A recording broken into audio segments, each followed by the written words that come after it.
We are marching closer and closer to the end of our regular season, so the stakes just keep getting higher. It's like you no, I was trying to go for a meat joke there and like elevating stakes, couldn't find it. Anyways, we're back with more Overwatch Contenders Fall Series. Don't give me that look, LaFawn.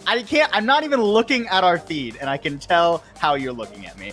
My name is Falsible. Here's LaFawn, the judgmental one as always. How we doing, LaFawn? I'm doing pretty good, actually, right? It's been a fantastic Despite season. my meat joke, or failed one at that. Sometimes you just gotta blow past attempts at humor. The truth is this is gonna be. I mean, we're getting towards the tail end of things, right? We passed the halfway point already. Now we get into the situation where you're running out of games to make a mark on your sort of standings moving in, right? And actually, let's take a moment though, because this is an interesting season. Obviously, we're playing on the live patch in general, right? So there is a lot more. I think.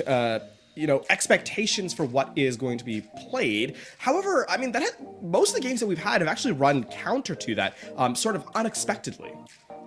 Yeah, if you're one of those people like we were, who was listening to a lot of like the Overwatch League, Scrim leaks, like, oh, it's Zarya, everybody's playing the Zarya. Not here. Yeah. I don't know what's gonna happen in Overwatch League later this week when we go to playoffs. But here, it's a much more diverse meta than that. We have seen the Zarya comp. It looks pretty good when we do see it usually. But Orisa, Winston, Wrecking Ball, Sigma, Yeah. they've all reared their head at some time in the past week and a half. Doomfist did make an appearance. I say Doomfist appearance. has made too much of an appearance. We've seen him a lot. He's like that one recurring character on shows that you wish they just write out for a season until like he comes back and maybe is more viable to play. It's been rough. Actually, that'll be really important when we get to our second match of the night. But first things first, in case you're just joining us, you have missed the first week and a half of action, but don't worry, we'll get you caught up here. 5 teams from the Overwatch League knockouts. Those are our Contenders teams that went up. And then we have 5 coming up from the WGG Open 2. They're split into 2 groups. First in each group bye to the second round of playoffs, while the second and third teams from each group play each other in playoffs. And of course, 4th and 5th, unfortunately, LaFon won't get a chance to fight their way to potentially make it to the LAN at the WDG studio for the finals. Yeah, everything obviously culminating in that studio performance, the on-stage game in that grand finals, first to 4 for that one. Everything else will be first to 3 through the single elimination bracket. And I mean, this is, we're already getting a taste of who's going to be there in this one. We still actually for Group A, we'll get to that in a second, but there is still some things that can kind of toss up in the air. Actually, yeah, exactly there. Pokerface versus Zero. That's going to be the one that sort of decides, depending on Zero's performance today. That's going to decide, I think, the leader of Group A. Of course, Pokerface is the favorite so far. For looking over at Group B, things are a little bit more nebulous, right? SPG and Dreamers close to each other. Obviously, Dreamers, 203s. We won't see them today, but by the end of the week, we'll know how Group B shapes up as well. And I mean, there's a lot in Group B that could still happen. I think Limix, unfortunately, eliminated already, but JNGK and Euphoria, still an opportunity for things to perhaps change here in this stage. Actually, at the moment, Limix mathematically are the only team out of all of these 10 that are actually eliminated. And SPG are the only ones that have secured at least a spot in the playoffs. Now, they could fall to as low as 3rd, technically, depending on how games go. Feels a little unlikely.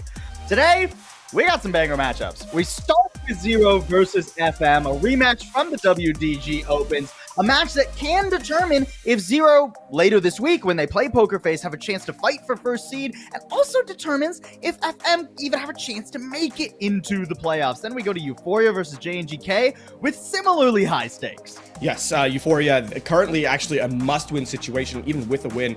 Not necessarily guaranteed playoffs, right? Some other things need to fall in their favor. For JNGK, it's straightforward. Win, and you're most likely in there in Group B due to how close that bottom end is. That would be a It's not even most likely. It would be certain at that point. Zero and JNGK both can secure themselves playoffs today if they win. And then the other way, FM and Euphoria would be eliminated should they lose. Let's start at the beginning. That's a good place, LaFon, generally speaking. Zero versus FM. Both these teams from the WDG Opens. FM getting 3rd in there, whereas Zero taking it all. And Zero were actually the team to knock FM out in 3rd too. That was the lower bracket final. Zero just got knocked down there by JNGK, but this is a revitalized FM since that FM have reinforced their roster and brought in a lot of really formidable talent. Indeed. And I mean, FM also playing a unique style in Contenders Korea here, right? I mean, obviously the expectation is to see the Zarya, barring that, we are seeing a lot of Orisa. FM have, for the most part this season, eschewed that concept moving over more to mobility, right? Seeing a lot of dives, seeing a lot of Winston from them. A little bit different yesterday where they did switch things up, but even still, I mean, this is a team that coming into this have tried to fight their own way, and now they will absolutely have to continue that trajectory if they want a chance in it. Taking a look though at their opposition off the rip. Zero names that you will recognize here. I mean, primarily we're looking at Kilo, a player that was instrumental in in one of the victories actually last week for Zero. 4K and a 5K within the span of one map, and I do mean final blows to give themselves the win there. And Kilo, a player absolutely worth keeping your eye out for. I mean, on the other side of things, Gurio to I mean, Kilo versus Gurio, that's a crazy head-to-head in the hit scan. And I mean, Yapin versus Jwoo, no more sleeper. Honestly, the DPS matchup today is incredible. Of course, Dox, Slime, KHD, a lot of other experienced players. Slime, a lot of people will recognize as former Runaway, former Vancouver Titans, stage title to match Gurio's Overwatch League title. It's a crazy amount of experience on this FM lineup for them to be facing elimination in a game like this. Yeah, now as we get into it, the other thing too has been for FM is that they just haven't been able to close out a couple of their clutch situations. I mean, we saw that especially yesterday. Tough plays. We will start off on Ilios. This is going to be a really interesting map to begin. Of course, that it would be our admin pick as highlighted here in our map set. Keep in mind, Ilios playing so differently than a lot of the control maps that we see in general, due to the open nature of a couple of the points. I mean, Well stands out, of course. But also Ruins, those long sight lines, lead itself to, kind of play a very straightforward approach, sometimes even having the snipers, which normally I would not bring up, but when you do have Gurio on the field, that is not something you can fully count out. So this is an interesting map to start off with, only because it tests both the hero pools and the latent approach that our teams want to take. For sure. Yeah, and I mean, I'm thinking of FM. I'm thinking of how much Winston we saw from them last week. If there was one map in our current map set, okay, maybe it's at Esperanza, but if there was a second one where I think you could run Winston, Ilios works for Winston a lot of the time. Of course, yesterday it was more that Reinhardt rush look for the majority of the series that we saw from FM. That's going to be a little bit trickier to play if FM want to try and commit to that, or we might just see them keep up a little bit of a rotation on their comps. Orisa, at least thinking about it for FM. No surprises that they run the Orisa here, despite being on the live patch where Orisa gets nerfed. This is what Zero have shown us that they like to play, and it's how they'll start off this ever so pivotal series. We're on to Ilios. And I am glad I highlighted the Widow, because it's not Gurio who opens up with it, it's actually Kilo. But, when you are a hit scan of the level that Kilo has performed at, not a surprise to see it featured. Already putting some damage down, but no eliminations yet. And still, FM have been ushered into a corner that I don't think they necessarily want to be in. These DPS operate so vastly differently, too. FM really just want to try and survive the harassment of Kilo and Jwoo and force attack into a more difficult scenario where Gurio and Yapin can bulldoze that enemy tank. Of course, Dox does have to step up and take a little bit of control here. Quite a bit of damage onto Yapin, too. Makes it more tricky than you'd anticipate, but FM, with good space right now, Attack doesn't really want to get much closer here, but Dox is taking too much damage, so no point cap just yet. It has become, I mean, you need to see Zero's DPS actually start to eliminate things. FM playing great line of sight, essentially nullifying the Widowmaker. Look how much damage Kilo has. Nothing. 36% on the ult for the Infrasight. And the first pickup will actually go to FM. Yeah, no, I mean, it's not clear cut, though. Ilios Really sneaking around here, has a nice angle on Dox. That Orisa hitbox is rather large. Dox trying to survive, and yeah, okay, Yapin will stabilize here, and FM already up to 25 and counting. Yeah, I think we kind of need to see some changes from Zero here. I don't think what Kilo is playing has been particularly effective, and in fact, there it goes, right? That's the signature hero we saw from Kilo yesterday, or not yesterday, last week. The Sojourn is the pickup that really was a difference maker, and it's just more active, it's just more influential, it's more involved in the fight, something that the Widow really can't beat. Jwoo with a nice stick, though. Gurio already gone. Yapin pulling out that configuration assault as well, and doesn't really get much out of it. Attack shoving onto him, down to about half health, but has more than enough healing, and Yapin just mushed into that corner.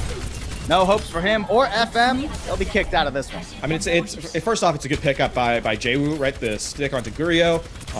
You won't have the photon barrier for, a sustained fight. But even still, just having more active presence in the engagement with Kilo on the Sojourn is what allows that fight to actually happen. Jwoo can play more aggressively now. Doesn't have to worry so much about being the focus.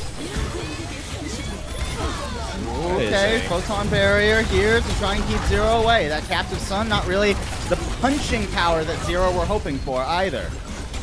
Both teams sort of at a stalemate for the moment. This artillery forcing Kilo's hand down to the low ground, but he's fine. Hyun's here to save the day. And JWoo and Attacker getting down to business on the objective. Docs, yeah, I mean, as Orisa is hard to kill, but they'll get it down eventually. I mean, the big problem there for FM in that last fight is that they unfortunately had to use the sound barrier to block the Captive Sun because Terra Surge pulled everyone out into the open outside the Photon Barrier. Ideally, you would have liked the Photon Barrier to be that difference maker, but it just a good combo by Attack. That means that the cleanup was able to be provided when the sound barrier had expired. There's JWoo. I mean, that should not have gotten elimination. JWoo's so nasty, dude. JWoo, we saw, I mean, makes his debut not this season, but this year in Contenders Korea. Was too young to play in the Overwatch League knockouts, but is just going to town. Of course, now Kilo and Hyun not having so much fun. FM, despite that stick from JWoo, are still trying to force their way into this one, and none too soon. Already up to 76% here. Crescent falls, and I mean, eventually that'll be the kick in the teeth, and FM get the flip. FM do get the flip, but they lose Slime. Okay, they get the elimination right after to keep things, or onto Attack rather, to keep things in rotation. Griot onto the Widowmaker. I mean, the Widowmaker's a little bit easier on FM side of things, right? Because, you know, now they're not, there's no one, everyone in Zero wants to kind of play forward into the line of sight, where it makes the Widow just a little bit better. That being said, I mean, if JWoo were to get into the backline, the peel isn't there. I mean, you have to expect that the Widow is a big vulnerability here. Goryeo evades JWoo for the moment. This Ant Matrix is in a really awkward angle. I guess it's enough for Zero to be dissuaded from pushing immediately. Ticking up towards 99%. One last chance here for Zero to flip this and give themselves fighting. All right, here comes the overclock. I mean, Kilo was a nightmare with this last week. Oh, already good for one. Struggling to find a little bit more, though. Look how respectful FM are. They all scatter to the winds and hide in corners while Kilo's got the overclock out. And even without it, just normal charge, he still gets 3. I mean, this is the problem with Kilo, right? Is that give him just one opportunity, he will end up taking the fight. He's been very quiet this round, it must be said, but enough has been done to get him online. And now, I mean, that was such a cheap fight. It was just the overclock. Can anyone even touch? Oh, yeah, just barely. Someone will get there. Docs back on the Doomfist will trigger the overtime.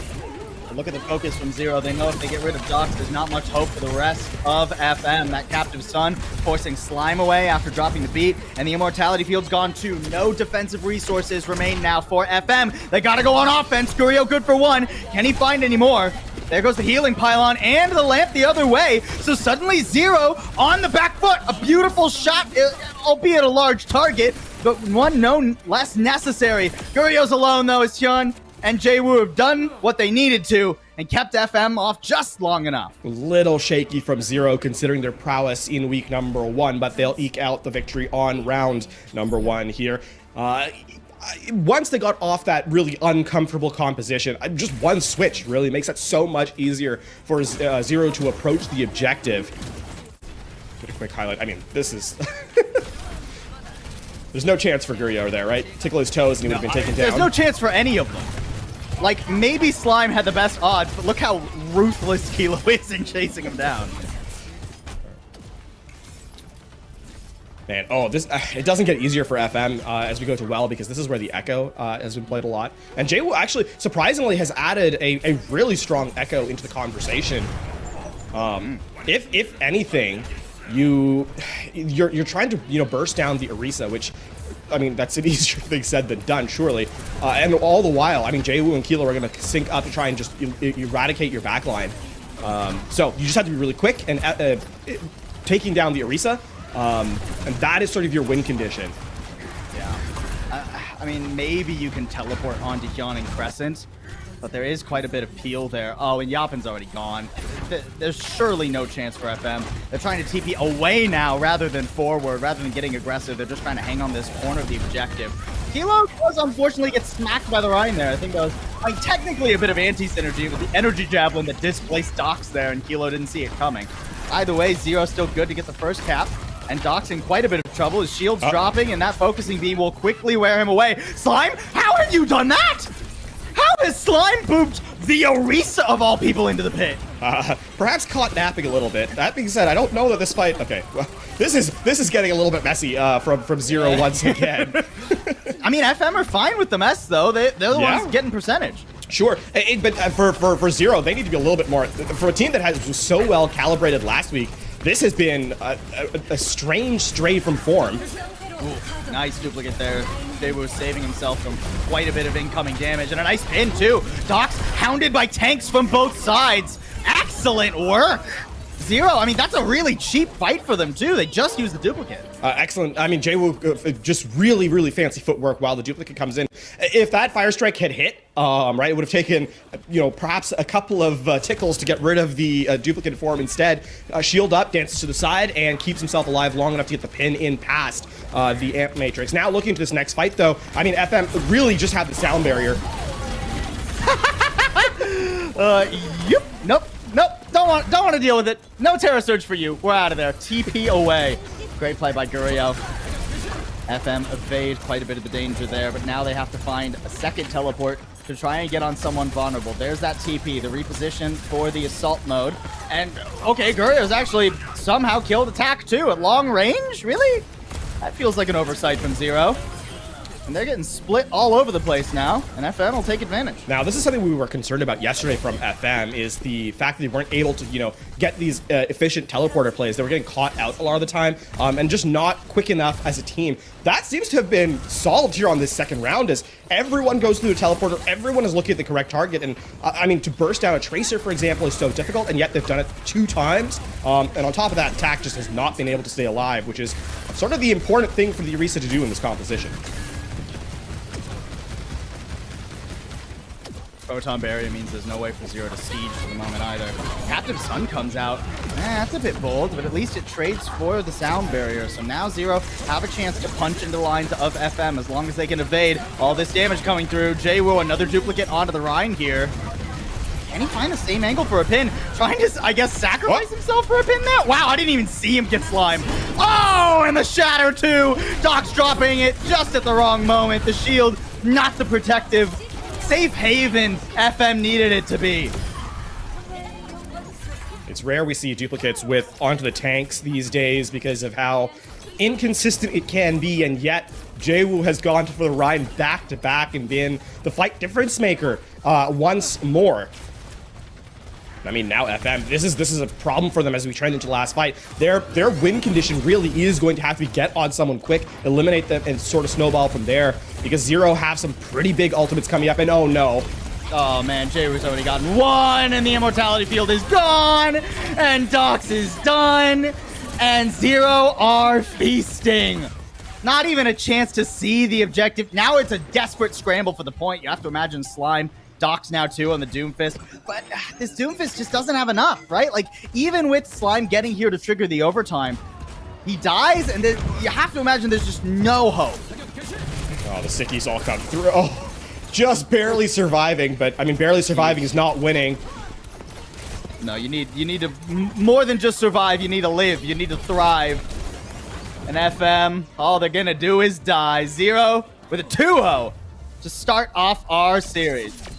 Close in percentage, not close in score, and I think not close in performance either. Zero, when they're at their best, are so much further ahead than FM. The thing is now, for Zero, it comes down to fundamentals. Can you clean up some of these awkward engagements where you're getting caught out by the the teleporter plays? Kilo should not be dying to a Reinhardt, right? It just should not be happening in sort of the setup. It happened twice, and I think these are places where FM are finding their value. If Zero steps away, they're able to rein back in a couple of those moments, and all of a sudden FM's win conditions have withered dramatically, and you have to feel that Zero is well on the way to kind of taking this one as a victory. So not a lot of time left, but for Zero, a good start. Yeah, and I mean, you saw the difference in competitiveness too, based on the composition that FM was playing. I hate for us to sound like broken records when we talk about comp this, comp that, comp this, comp that, but really, it truly is important, especially in a meta that's still flushing itself out, right? Yeah. The Reinhardt, well, yeah, sure, I guess, he got some swings on Kilo, really wasn't it. We'll see what FM can do to turn things around when we come back from a break.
Zero well on their way to potentially a first place in Group A.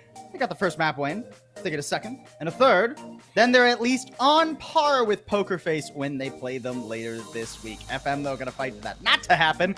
They need not only this series, but maps potentially too to try and squeeze their way into playoffs. They need kind of a dominant win here if they want to pass Panthera in the, like, not the map, the head-to-head, but the map differential at least, so they could, like, technically squeeze by.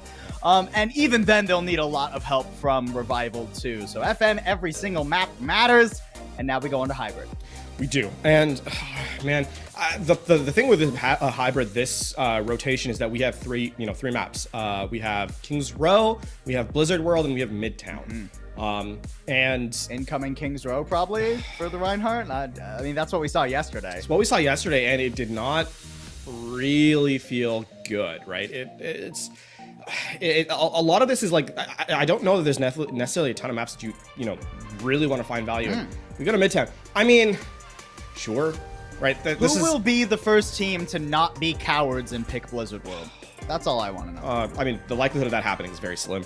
I know. If only because like the meta, we're seeing a lot of Sigma on this map. For sure. The problem here lies for me in the fact that FM looked the best on Midtown when they were running Dive, right? When they were running Winston, and it wasn't that convincing either. Even when they were, even when they won this map, they, got to second point, couldn't really get any further beyond that. And how well is the Winston going to look into the Orisa, right? And this is presupposing that they'd go to the Winston, but again, it was their best look. They have not had a great setup on this map in general. And it feels like their approach is flawed against the Orisa setup that Zero is going to run basically the entire time. Yeah, it's tricky too. We have seen a couple of teams pick Midtown, and FM were one of the teams where when they ran a different composition here, it looked dicey, right? It was the Winston, it was into the Zarya, and while it looked good at times, eventually it sort of fell by the wayside. However, now they're going to be running the Reinhardt, and one of the primary problems that we've seen on attack here for a lot of teams on Midtown is playing compositions that are really slow, right? The Sigma or the Orisa without like the Lucio, right? Because you have the double flex support. And it's so hard to break through that first choke. FM aren't going to have that issue at least. The problem is what we saw on the previous map is that as FM tries to get through that rotation, remember, speed is the name of the game for FM here. Zero has been, or JWoo specifically, has been really good at hitting those stickies to, weaken the entirety of FM on the approach, and that just uses too many resources, right? Which opens up, a focusing beam from JWoo, a body shot from Kilo. Like, look at that. That's all the stickies in. JWoo already at 25% ult charge.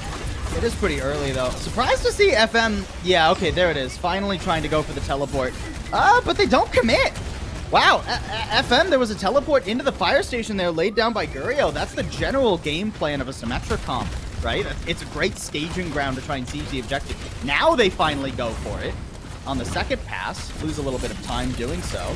I like this reposition from attack going to the side rather than going out onto the objective. Hard to find cover from the objective. Ooh, Kilo needs to be a little bit careful. But the configuration assault really doesn't get much of anything.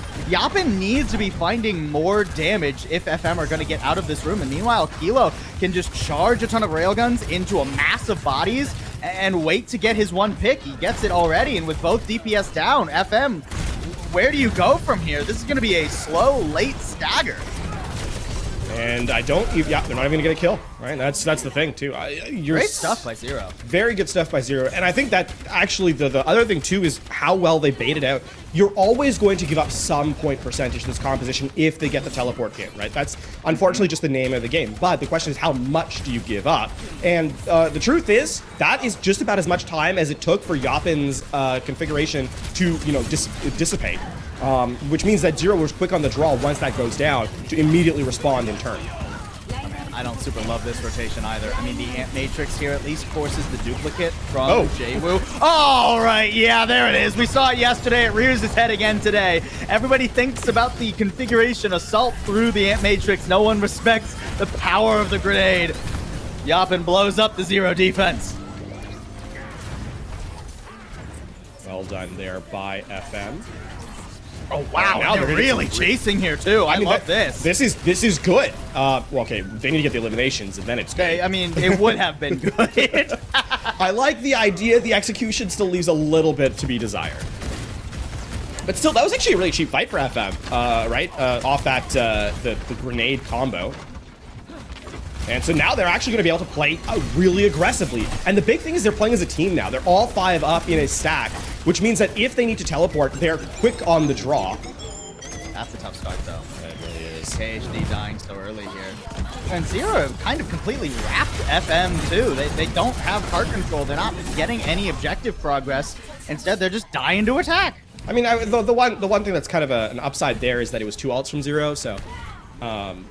Zero this composition unfortunately does need ultimates to kind of break out this composition. Or sorry, the Orisa composition needs to use ults to break FM's approach when they're in that 5 stack, right? Yeah. And so overspending becomes tough. They just need 1 ult most of the time. But again, that's FM not responding. So here on this approach, they should have an opportunity with the sound barrier to withstand the captive sun, and then the cleanup with the photon barrier to run down a target. That's the important thing here.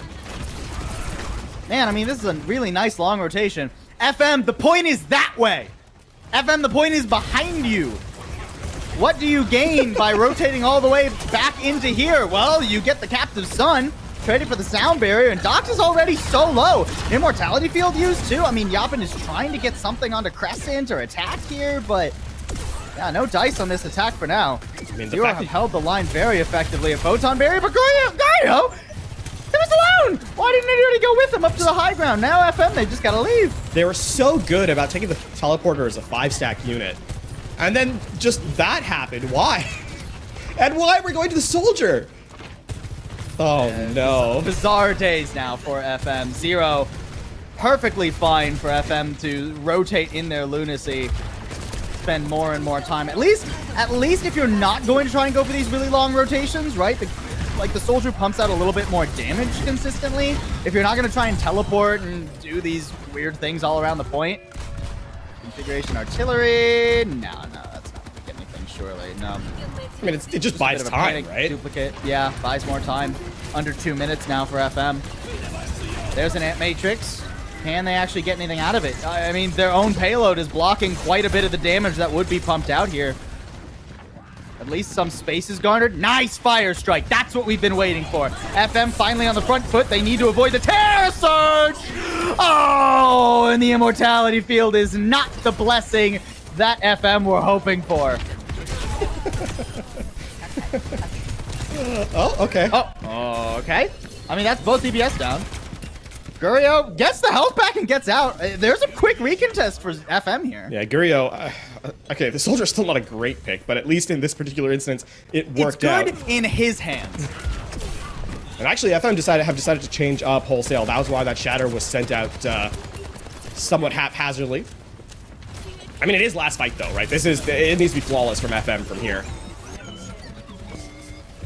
Here comes the artillery. Oh, nice dodge. Yeah, I never even thought of that. Who thought that you could dodge artillery by jumping into it? The more you know. Yapin sent flying off the high ground there. Attack is going to struggle to hang on to this high ground for terribly long, though. Oh, and Kilo wants to join him, but overstays his welcome. Now without him, the Captive Sun has to be used, but again, it's that sound barrier from Slime Exchange. KHD does die, though, and Crescent just rolling through the lines of FM, absconding with a pick. The payload is about to make its way to the end, though, so Zero have to get off this high ground and down onto the cart. That's, of course, Attack's job here, and wow, so much damage pumped into Yapin. So little support because KHD, again, was gone. We're down to 10 seconds remaining, and it doesn't really look good for FM to extend this very long. There's no way there's enough healing to keep Dox up. Nah, he's done. And Zero will manage to hold just shy of that second point. Still, this Midtown title can be so difficult to assail, right? And for FM, that means that it's about slowing Zero down. They do need a much better first point defense, though. Something that they have for sure struggled with is tough because they've so rarely gotten past first that we don't really know how strong their defense can be when given the opportunity in general. Yeah, that's... And I mean, I'm a little bit nervous about defending with this Reinhardt comp, too. It just feels very vulnerable to potential counters. And even when this was admittedly a really nice play, though. I was skeptical of the train cart push. I was thinking, oh, it's so long from the train cart to the objective, where FM really want to force play. But I mean, it's also a really great angle for Yapin. So hats off to FM. When they get the right setup, when they get to the strong positions of power, they're able to get a lot done. It's just not pretty when they spend 40 seconds rotating around the map and don't know what to do with where they end up. I will say I do like the Orisa better than the Reinhardt. What we've actually seen, there's one team we can always look at when a Reinhardt, Symmetra combo shows up as to how the comp should be played, right? And even the London Spitfire don't look fabulous on defense with the Reinhardt. Right, a lot of their prowess is getting really fast attack times and then just bleeding their defense, by just taking a lot of fights. So I do think going to an FM, unfortunately, as much as they'd like to, they're just not as good as London Spitfire are at this composition, right? So getting off of it, playing a more stable look, playing the Orisa just for more stability, I think makes a ton of sense. I mean, this even just looked better on the first round of Ilios too. So I'm certainly a fan of it, as long as Kilo doesn't get a shot here. Did Kilo just slide over the top by accident? Okay, he's not fine. I thought he got behind the pillar, but it was too thin. Pillar too thin there. Kilo down. Please swap to Sojourn. I beg of you. Thank you. The correct pick. Kilo is trying to make this win. He's trying to make this win. In a lot of trouble there. Crescent, look, I know he already does a lot of damage, but that's still a DPS player you're going up against in the 1v1. Doesn't quite work out. At least one tick is garnered here for Zero. They've stolen that away. There's so much going on here. For some reason, Zero seems really bent on starting off with the wrong composition as well.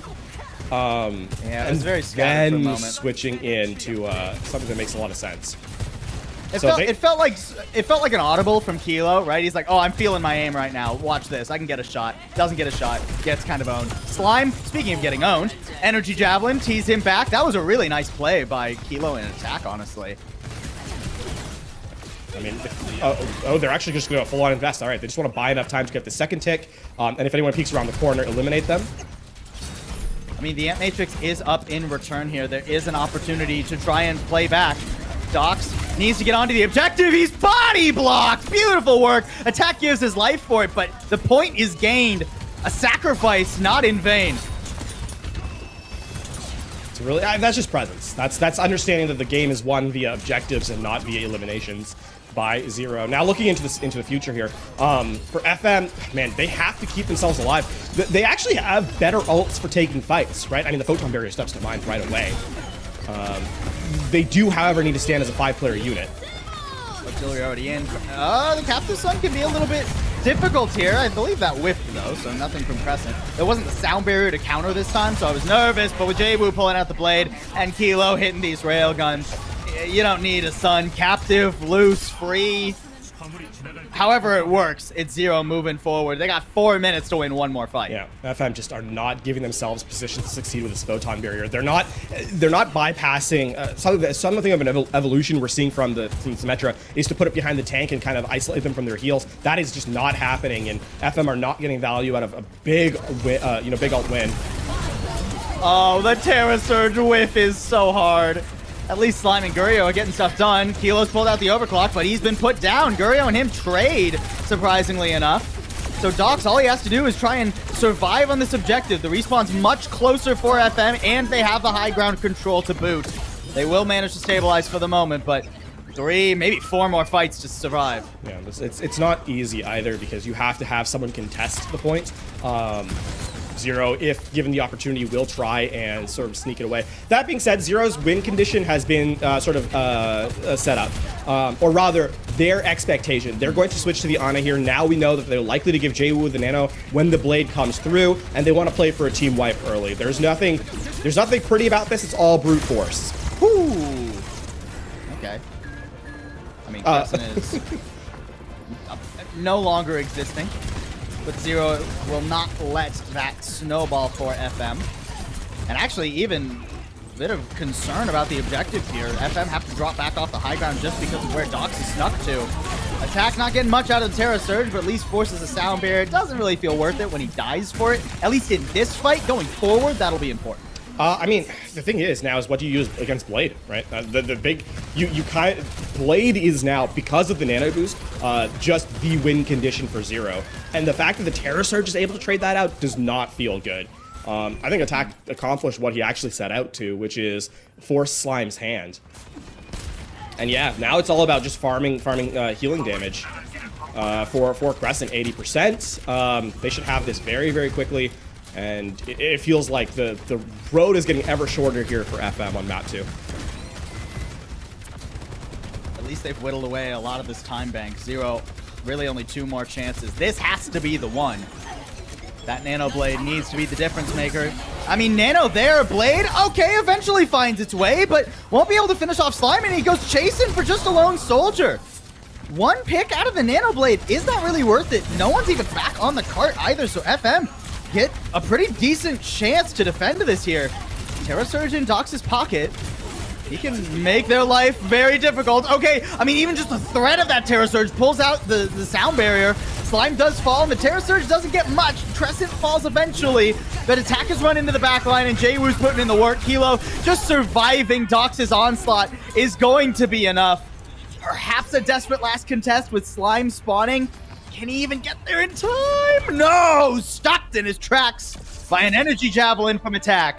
And Zero are up 2 maps already. I did mention it was not going to be pretty as a finish. It really wasn't. But brute force is all that was required from Zero. I mean, they'll inch it over the line, right? That's what happens when you have 4 minutes of time bank. The payload does not have to move very far.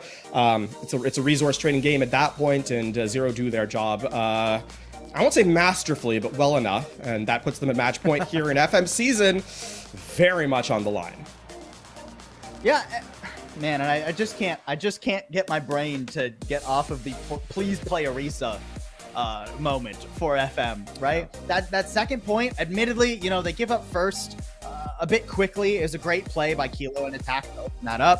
But now they only have 1 more chance. Map 3 when we come back from a quick break.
One more chance for FM to save their season. They've got to pull off, if not a full reverse sweep, at least getting a couple more maps, because if not, then they lost yesterday to Panthera, plus he lost today. The math doesn't work in their favor. Zero, on the other hand, all they need is one more map, and later this week when they play Poker Face, they'll be fighting for first in their group, despite how stacked this group was coming into it. Yeah, and I mean, you know, the one heading into the next map, this is the map type that Poker Face, I'm sorry, Zero lost. Little bit of a different team in that 3-1 against Panthera, right? That was they just weren't able to solve the Zarya composition in time. Then they turned around and beat them on escort anyway, so you know, or on push, so it didn't really matter. But the truth is, that's probably not going to happen here. FM has never, you know, picked the Zarya in the entire time we've seen them. They've actually done everything but the Zarya, really just skirting around that issue. And I think for Zero, the Orisa has been, it was a little shaky at times on hybrid. I don't foresee those problems stepping back in as we get into Flashpoint. Sure. And it feels like Zero, it's, you know, one step away from just kind of tying this up with a pretty bow. The flip side of that is using the ever so truthful transitive property of esports, which is definitely a real thing. Yeah. Panthera beat Zero on this map kind of comfortably. FM almost beat Panthera here. So, you know, I don't think it's fair to say at the very least that FM are out of the running. It's certainly going to be difficult even here on Suravasa, much less pulling for a reverse sweep. But if there was one map that I would be like, yeah, this is potentially where FM can turn everything around, I would say Surabasa is their best bet. Yes, yeah, that we are in agreement with. And I mean, Flashpoint also having it be map 3 is also another, you know, sort of benefit in disguise. We've already seen this map be won by teams that are not favored in the matchup. It can often be the underdog spoiler map. Yeah. There's always one. There's always, it used to be Control, now it's Flashpoint.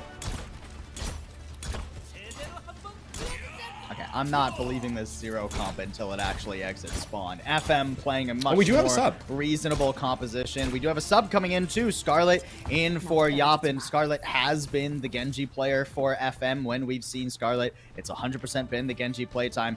I would have maybe liked to see this a bit earlier, but I guess late's better than never, or at least FM are hoping it is. Oh, they are actually just going to play it. Oh, okay. What are we up to here? This is a variation of the Midtown composition. The Sombra is weird, but no pretty caster. Sombra is interesting. Are you unique? Nah, it's just weird, man. What's it supposed to do? I get. The thing is, you don't even get on anyone who you have, right? Like, who's following up damage with Kilo? Maybe J-Wu? That feels so rough. That feels so rough. Yeah, it's certainly a difficult situation. J-Wu, oh, and Anti tees up some picks. But Gurio for Crescent? Okay, with KHD falling, that is a worthwhile trade for Zero.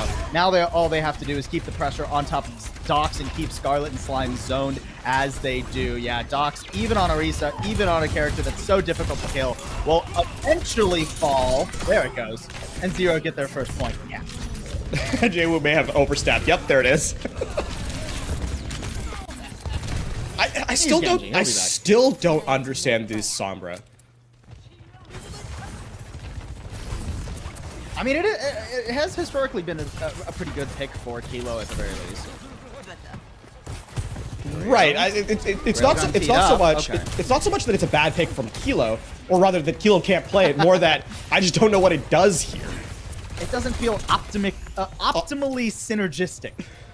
Also, a couple changes now from FM as they go over to Winston. And yeah, what? Wait, hold on.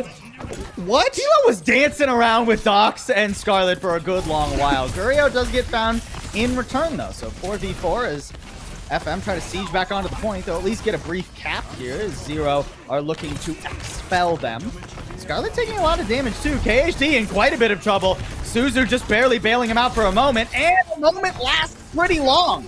Scarlet doing a great job there in tandem with Dox. I mean, this is some synergy between DPS and tanks. Yeah, and this is what FM has look they're most comfortable on, actually, is moving over to this composition specifically. It puts everyone on their best characters, right? I mean, Gurio on the Sojourn, he hasn't been very, lights out yet, but if you give him an opportunity, he will take it. Dox has looked just better on the Winston and the Genji as well. For Scarlet has been one of the best in Contenders Korea. Now, here's where Sombra is just good in general. EMP is a good ultimate.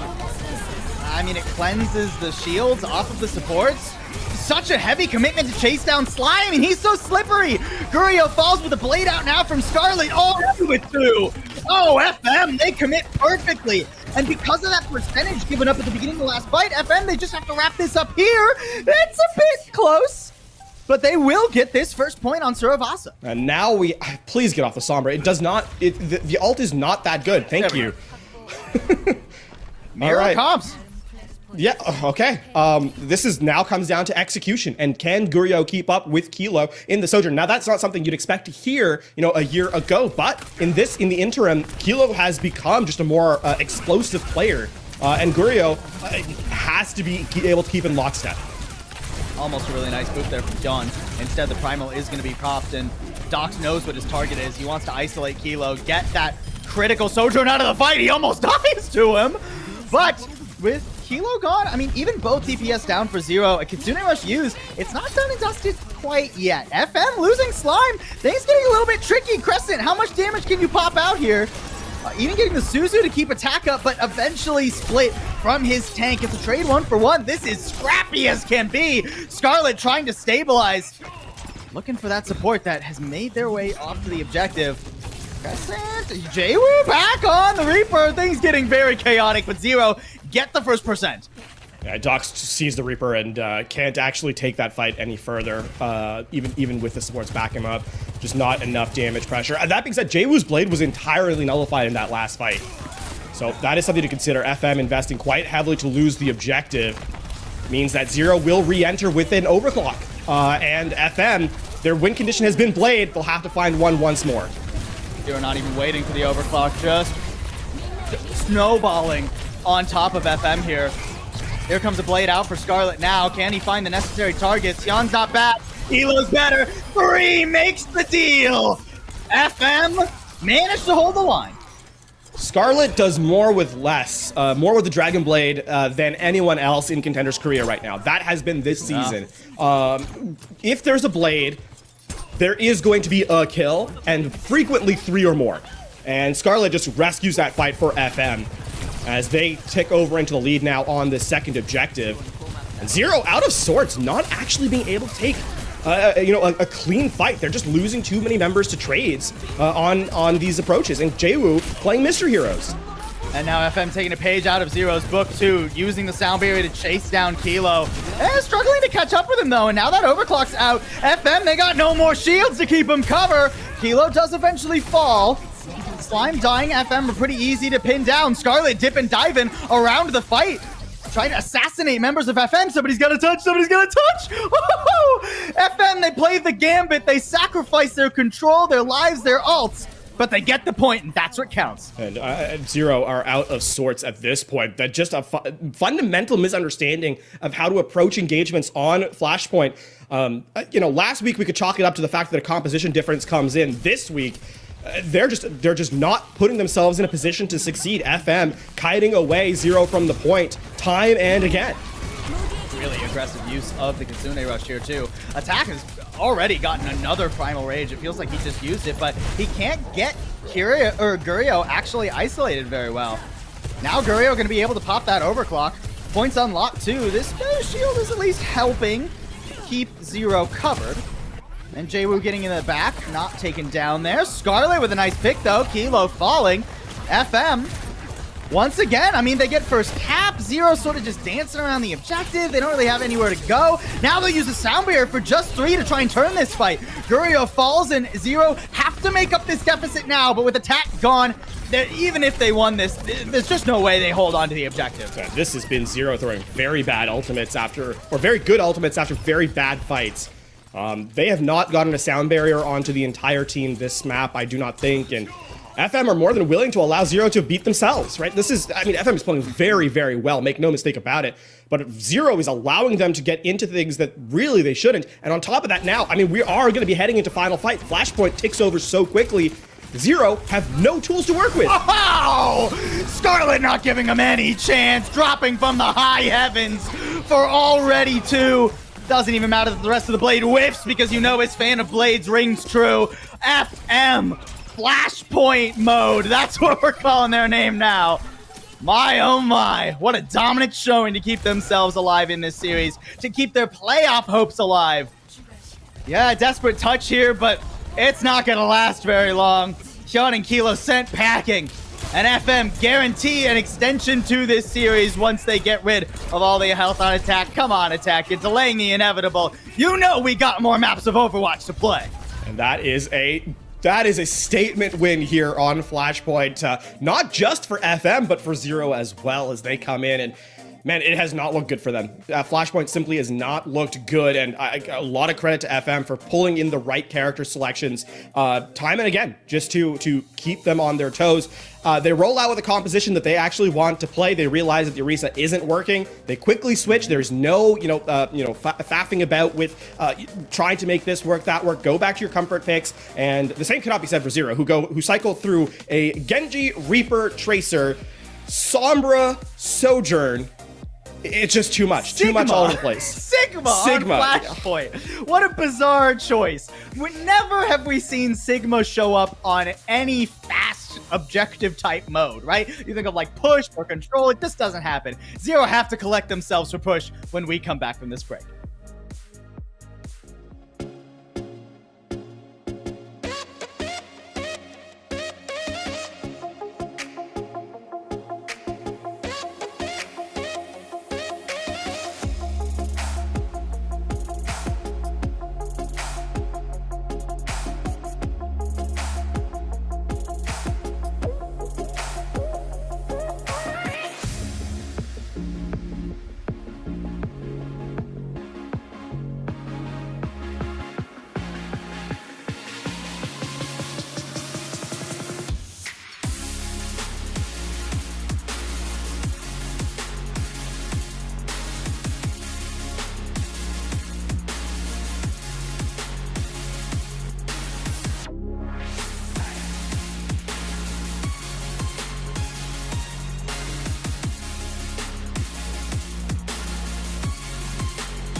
A decisive mix match of strengths on Flashpoint. Zero seems to be their worst map type.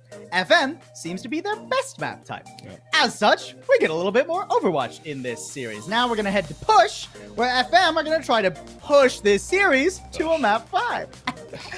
Look, I've never made that joke once, LaFon. This is the first and only time I'll do it. Some things better are better left unsaid. Man, it's a mix of things. To kind of expand on Flashpoint. One, Scarlet steps in. Scarlet has been a difference maker whenever he's in server. As we head to New Queen Street for map number 4, I expect to see Scarlet remain. The problem here is thus.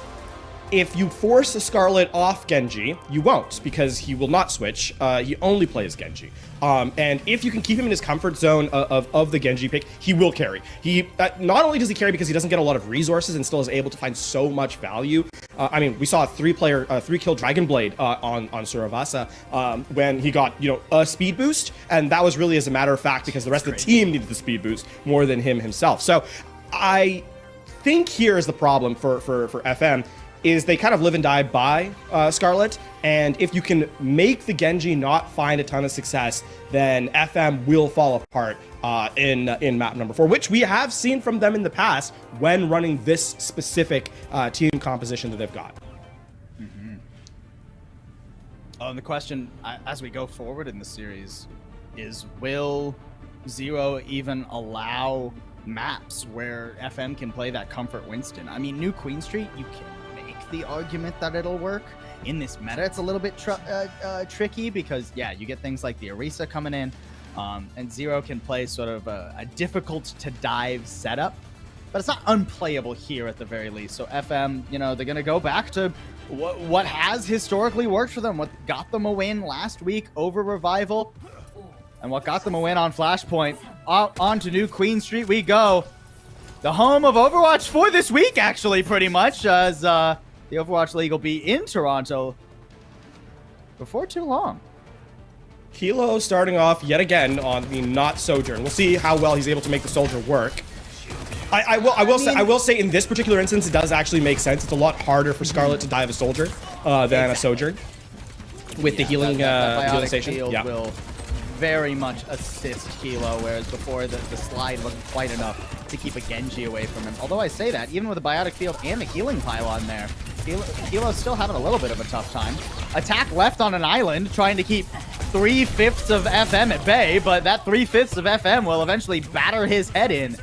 Zero, they overcommit to the play. I mean, they couldn't get rid of Dox and Scarlet as quickly as the rest of FM got rid of Attack. Yeah, the downside to the Soldier than the Sojourn is the fact that you don't have that burst, right? Or at least you don't have that consistent burst. The Helix Rocket just is not off cooldown frequently enough compared to the Railgun. And so for Zero, it's all about trying to survive rather than trying to make a play. FM do not have that issue. We saw, Dox was at 10 HP for a majority of that fight, and even still weren't able to kind of convert. Oh, look how Gurio's able to just farm Attack to keep charge up, and then look for literally anyone else to poke their head out, right? Yeah. A nice shot from Gurio gets rid of Kilo. That Soldier 76, the most difficult one to dive. Hyun not nearly as tricky, so Scarlet will pull that Immortality Field immediately. Now is in a little bit of a difficult spot, so he will get hunted down. Gurio Kilo rather should be back in the fight, but here comes a Kitsune Rush to launch FM forward. They're struggling to find the angles though. When Gurio's not really set up for success, when Scarlet dies FM, they don't have much punching power. Yeah, this is really more to keep the payload in Zero's territory than anything else, but that Kitsune Rush is such a valuable resource, I think, that it feels somewhat inefficient to do so. And on top of that, it's Zero not actually using the ults for it, so they will be able to come back in with a vengeance. And this Captive Sun is going to be able to have a lot of follow-up with the Soldier. Nice sound barrier though. Slime's been using those all day to annoy Crescent and negate his ult. That's a nice pulse. Better Suzu. KHD saving Gurio. Gurio hardly even flinched with that pulse bomb thrown at him, and he'll pick up Kilo to boot. That was 4 ults from Zero to get 0 kills. The sound barrier in Suzu actually just entirely nullified the war chest of Zero. And now Kilo once again starts off the game on a character that is not Sojourn realizes that he's just not ends up doing on anything, Sojourn. and gets back to Sojourn. So, I mean, for Zero, listen, they are a very good team. They've proven that so far. They just need to be more consistent with rolling out in a composition that actually has a win condition, barring, you know, just throw ults at the problem. Man, if KHD hadn't died there, I would have really loved that rotation from Zero. It's traded back a bit. Terra Surge forces the Primal, but still gets Slime. Crescent needs to die quickly if Dox wants to turn this fight around. At least Gurio, in the meantime, has done work and put down the enemy tank. I mean, that makes it hard to stay on the objective. Can FM fully reconvene? Can they regroup for a moment? I think so. KHD is already back. Remember, though, that is all resources expended by Zero once more, and the bot is still kept in Zero's territory. So despite FM losing that fight, they haven't lost and progress. There's a blade. I mean, a blade for one is certainly the least flashy we've seen from Skarlet, but Yan was too isolated. There's no way Skarlet was going to let that opportunity slide by the wayside, and now is even tracking Jwoo, keeping him off the angle so Gurio can go into the back line with a Dox and feast. Dox getting out with less than 50 HP, and the checkpoint is finally capped. And this has been the marker, right? One of the things that we've seen in the past is that teams, they kind of ping-pong the bot back and forth and then lose the critical fight, right? Where then they kind of just lose all their lead. The one difference is FM, despite the bot pinging, you know, back into territory, have not actually given up a ton of space. Now, they will lose their first clean fight of the map. And thankfully for Zero, this doesn't cost them any resources either. They hold on to Pulse Bomb, Ant Matrix, Captive Sun coming up. Yeah, I mean, counterpoint, though, is that they just gave over the checkpoint, right? So they're going to have to string 3 fights together in a row to actually gain the lead back because of that animation that needs to play once the checkpoint unlocks. And for FM, that was a fight they were willing to lose. I thought that was going to be a much quicker rotation on his end. Even the Ant Matrix pulled out just because Zero were basically jump scared by FM's rotation. Now FM, they say, hey, free ult. We'll just rotate away and come back with force. Skarlet dumpsters Jwoo, lands on top of him. And I don't even think you need ults here for FM. Attack is completely alone. Okay, a sound barrier to nullify the Captive Sun once again, just to make sure there's no upset potential in this fight. And FM keep a healthy lead. Yeah. Remember, this is the one kind of thing that you're looking at here, though, is the time bank. The FM need to actually gain progress on this fight to kind of keep the map, I think, out of reach from Zero. One of the problems is once you get to that final moments, if the economy were to suddenly flip in your opponent's favor, all of a sudden then winning fights in a row becomes very difficult. And then a lead that flips in the last couple of seconds is so much harder to deal with than the first couple. Ooh, he's already on the back line. The immortality field's already gone. Skarlet's got a free chop and block. One down, attack in his sights.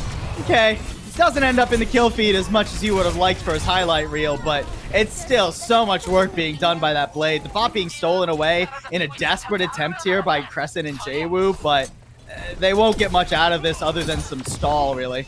And 3 ults as well from Zero. That's another fight that they're just not converting. They are not converting on these resources.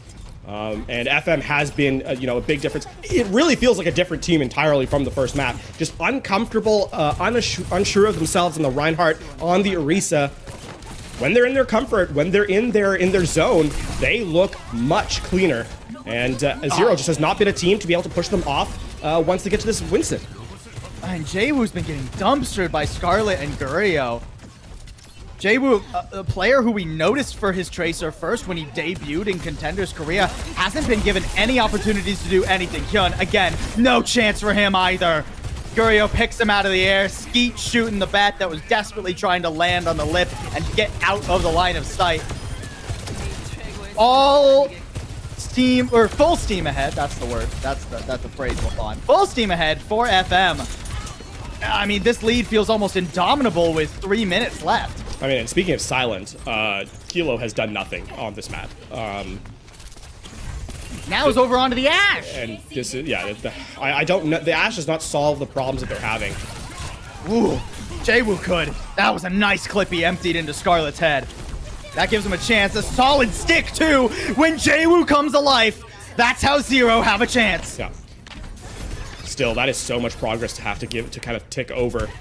Remember what I said, though, about when the economy flips? FM they don't get the kind of progress that they were looking for on that last fight, considering how much they spent. And so it's going to be about even here. You're going to obviously handshake the sound barrier for the captive Sun.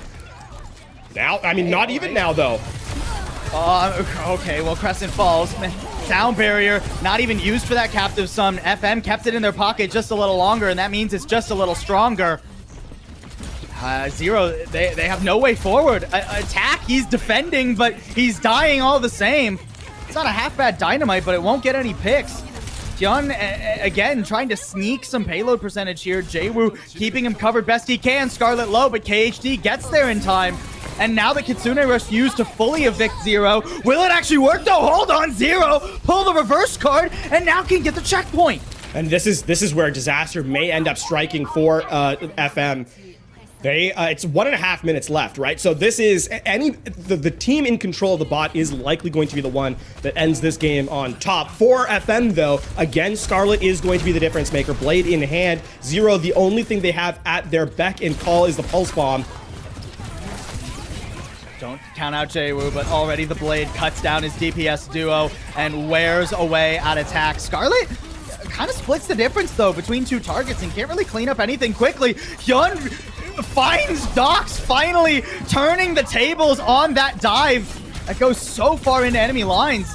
FM, they're trying to wear away at Zero, make it difficult for them to truly push this fight. But with the pylon up, Crescent is not afraid to move forward, get rid of Slime. He needs to get one more shot. There it is.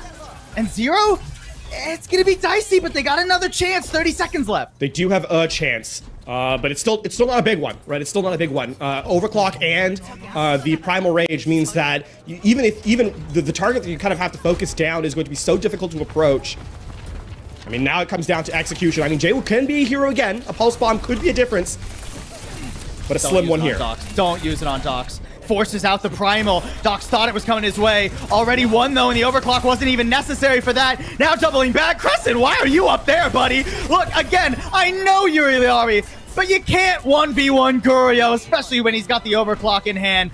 Zero, fight hard, but we end up at a map 5 all the same. And for the last 2 maps, it has been a reverse, right? FM has been the better team by far. As close as that map was, again, it was all FM until Zero made a couple of cursory attempts at the objective. Keep in mind, the checkpoint was never earned by Zero on New Queen Street. That was their map pick on top of it all. FM I mean, to the surprise of everyone, I think after maps 1 and 2, forced a 5th and final map. Escort, that's what it comes down to. One last chance for Zero to stabilize. Map pick for them as well. They can potentially go somewhere where Winston is very annoying to play. Circuit Royale comes to mind. There are a couple of good options, honestly, for Escort, as long as we don't end up on Toronto or something. I still don't feel bad about Zero's chances. We saw a reverse sweep denied yesterday simply because the composition that ended up working for the underdog team. Eventually, we end up on a map type where it doesn't work. Now, Winston, you can kind of play most places, but also the map pool's difficult for it. Shambali, Circuit Royale, those are both good options for Zero. FM, they fighting really hard. Scarlet's looking like a menace, but they still need one more map to pull off the reverse sweep when we come back from a break.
FM have fought back so valiantly, but the reverse sweep is not in the books just yet.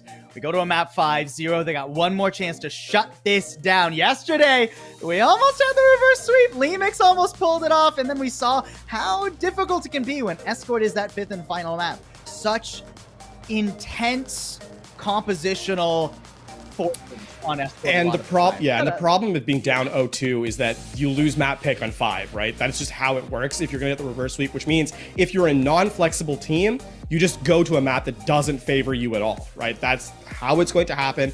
And I mean, we saw that yesterday. They went to Shambali Monastery, and it was not close, right? It was what, 3-minute capture, like full map capture to like a full hold on first. It just is not going to work out in your favor. And I mean, we touched on that at the start before we went to break as well. The expectation here is that we're going to go to a map like Circuit Royale, a map like Shambali Monastery, where you're not going to find the Winston to be, very effective. You're not going to find the Genji to be very effective. It's all about mitigating the carry potential of the players that are performing at their best from FM side. And right now, the places I'm looking at just don't have a Genji and don't have a Winston. And that is going to be the big question for FM. When forced off their comfort, they have looked like a different team entirely, and that is not in a positive light. So how will they be able, when forced to switch? We saw what the first half of the match looked like, right? When not on their comfort, they did not have the ability to get in quickly and aggressively on 0. And as we head to our map set to see where we're going for map number 5, it is unlikely that they're going to have the same level of success.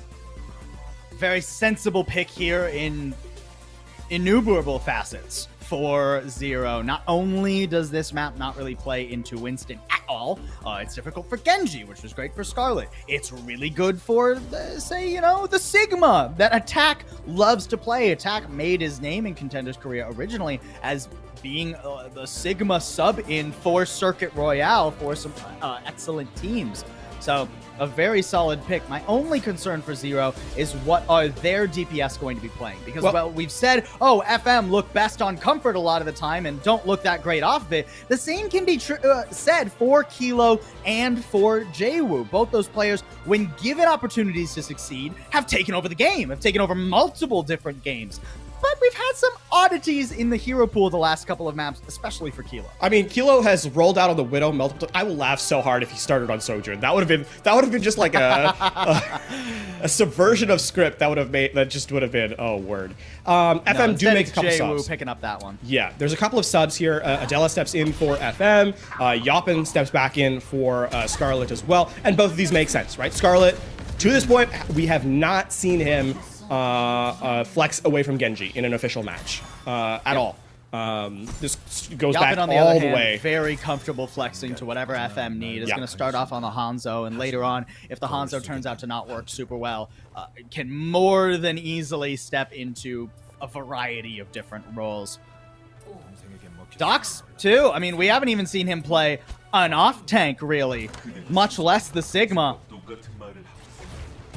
So a big question mark for him as we roll into the final map of this series, FM attacking. And the game will now be played much slower than we have seen the last couple of maps. Believe it or not, Circuit Royale, double snipers, not generally as quick as Flashpoint or Push. This is also a chance for us to see Kilo versus Gurio both on Widow, right? It's true. Which is one of the more exciting, I think, matchups just in general. Across the bow on JWoo, but Kilo answers back, "Don't you touch my DPS duo." And I mean, now, without Gurio, there's not much of a way forward for FM. They have to just make sure they don't bleed out any other members. The big difference, of course, too, is the Hanzo versus Sojourn. Shield break is going to be on FM's side, right? And you can see Attack has to cycle the barrier just a lot more frequently than Dox does. That being said, Attack has been more in the thick of things than Dox in terms of damage throughput. I don't know. I mean, it helps that FM have to walk into him, so he's able to splash a lot of damage off, whereas Dox getting out shots past is a little bit more tricky. Gurio returns one onto Kilo, answering back, and now FM, they feel pretty confident to keep moving forward. This corner is going to be very difficult for Zero. Again, like, unless Jwoo has the railgun teed up and at the ready, there's not much of a way to contest Kilo. Okay, he uses the railgun to get rid of Yapin. That's worthwhile, especially with attack. Getting one onto KHD as well. Pretty bloody here, but Dox doesn't have enough feet to stand on, or float on, I guess. And Zero stabilized. And just amazing. I mean, the buying that time, the elimination onto Yapin means that there's no scouting for when Kilo comes back, right? Again, another difference between the Hanzo and the Sojourn is the Sonic Arrow, and that means that Kilo sneaks in off the respawn. Everyone is focused on the front line, including KHG with that Ant Matrix, and that just opens up Kilo to take free shots away from everybody else. And those eliminations come through. Now we have the Gravitic Fluxes in tow. We'll see. Yeah. This first point gets wow. I didn't even see Jwoo there. I was gonna say the first point gets so tricky to siege once you've lost the card at this point, but Gurio's not struggling. That Gravitic Flux won't really accomplish much, and with Kilo falling to Adela of all people, Zero are collapsing. They still invest the Transcendence. Maybe Crescent is swapping, or maybe they actually believe this is winnable. It's just the tank and supports. Jwoo coming back on the high ground with the overclock. Can he find a profitable angle? Dox is his only target for the moment, and that overclock goes by the wayside.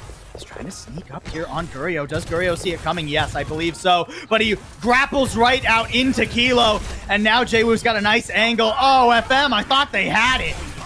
Unfortunately for FM, Gurio's infrasight fades a little bit faster. And while staring around the corner, wondering when Jwoo would pop out, I mean, Kilo knows that he has all the time in the world to line up that shot. And, I mean, that's experience stepping in from Kilo, right? Playing against some of the best Widows that the world has really seen. Just makes that an unfair fight for the opposition. At least an advantageous angle here for Gurio. Okay, never mind. He gets spotted. Also, by the way, look how much damage attack has been able to spin up in the meantime. No! Look at the Gravitic Flux difference. Coming back off respawn after a late stagger is already down. We're down to 10 seconds. Adela has walked up in the face of attack, and here comes the Gravitic Flux to put pressure on Dox. No chance. FM so close twice and dominated the other 2 times. A full hold for Zero.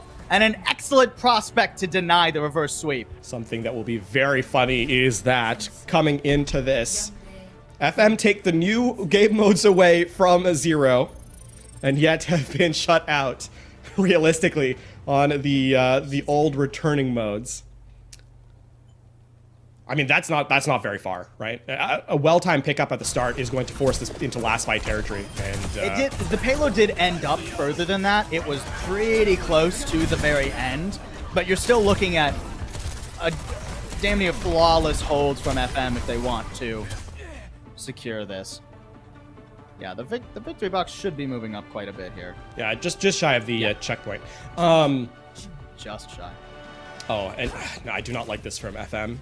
The Torbjorn feels like a bit of a misread. Yeah. It feels like they're expecting Jwoo to pivot onto the Tracer, a pick that he normally plays quite a lot, but Tracer on this map is so difficult. Jwoo would much rather hold on to that Sojourn and keep that pick potential. Yeah, and also he did his job, right? It's not, I mean, he was not, the flashy, big pickup that we've seen from Jwoo on Tracer, on Genji. But you don't need to when Kilo's the one who's, doing the brunt of the heavy lifting in terms of the damage throughput. It really has been Kilo and attack stepping forward on this map, and Jwoo playing more of a supporting role, which, opens up for success, and it just has forced FM into such an awkward position because now Gurio has to do the work of two players just in general. Okay. Not quite sure how that happened, but Yapin's feeling pretty happy about it. Kilo. Okay. Oh my. You can tell these Widows have it out for each other. What a wide angle from Gurio there. Unexpected. Nearly gets the better end of Kilo. And meanwhile, Attack's having trouble turning this corner. Eventually, yeah, he spots the healing pylon, but now his Widow's down. So FM, they can play a bit more aggressive, a bit more bold. Look at how they chase after Attack. maybe we were a little bit wrong about this Torbjorn. It's early days, LaFawn, but it's not looking bad yet. No, it's doing its job so far. Also, Jay, we're just pushing randomly into a very far corner. Turned his back to the entirety of FM.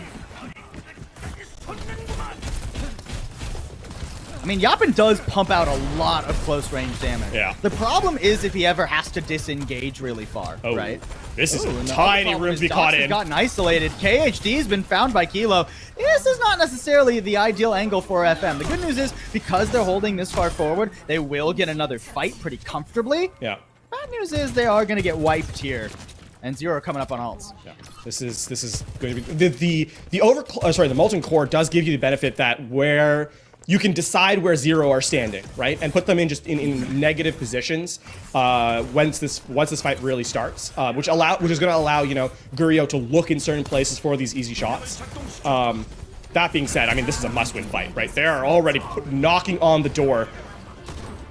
And the infrasight advantage. I mean, look how Kilo chases to get one of these picks. There's so many players who, if they poke out just a little bit, I mean, Adela feels that in his funny bone, already getting damaged so much, but sidesteps the Gravitic Flux. That means he can keep Dox up for the moment, but still has to keep his head down. Kilo's after him. Yapin burns away Crescent with the Molten Core.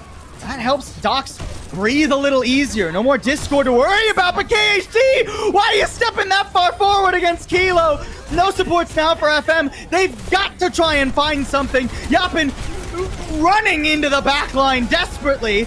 Not a bad Gravitic Flux, but Kilo still finds another shot, and Dox is alone. Kilo's tearing through them finally on this Widowmaker. A hard-fought series by FM, but they will not pull off the reverse sweep. Zero are still fighting for first in Group A. We have taken so long to see when Kilo would be the definition of the carry player that he was in the past. It took until map number 5 for him to make his appearance, but boy, when he did, he really, really did. And I mean, Circuit Royale was absolutely the Kilo show.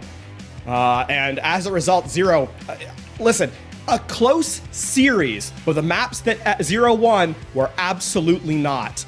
Comfort is the name of the game for this team, and the question is, as they head into Poker Face and now as a result into playoffs, how well can they shore up those areas where their comfort just isn't good enough? Zero, on the other hand, with their comfort is good, it soars, it shines. And Jwoo was phenomenal this match. Yes, he got a little bit quiet toward the later half, but those first 2 maps were Jwoo taking over the game, and even on maps where he ends up being quieter, like we talked about on Circuit Royale, right? Jwoo becomes this positional, this supportive DPS player that enables guys like like Attack and Kilo to really work however they want. I mean, these Reinhardt duplicates, this Echo play was insane. And I mean, it's not just the Echo, right? It also has a Genji that was really strong, Tracer in play as well. And I mean, the fact that New Queen Street was as close as it was really down to Jwoo taking over some of these fights. I mean, this one right here, that near 1 clip onto Scarlet, is truly one thing that stands out to me. But overall, yeah, just a fantastic performance from Jwoo, from Zero on the maps that they won. Some work to be done for Zero, right? Flashpoint looking really rough for them. Push not so great either, but nonetheless, they will keep themselves undefeated to look down towards Poker Face. That'll be it, though, for Zero versus FM. We do have one more game coming up next. Euphoria and JNGK. Another game that has a ton of stakes. Yeah, I mean, unfortunately for FM, they find their season over for a number of reasons. 1, this was their last match, but 2, with another loss, even with map differential help, I'm pretty sure, because they'd be -1. Okay, actually, maybe there's a single world where Revival 3-0 Panthera. I'll have to do the math off stream once we collect all of that. But first things first, we got more Overwatch to play. One more match, Euphoria versus JNGK, up next.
got some symmetry in our first 2 days of week number 2. Both started with a unfortunately failed attempt at a reverse sweep. Kudos to FM. I thought they played very valiantly when they swapped over to their comfortable composition, but Zero eventually find their footing yet again, deny that, and most likely eliminate FM from playoff contention. That's only one of the 2 matches that had quite a stakes to it, though. Now we move into Euphoria versus JNGK.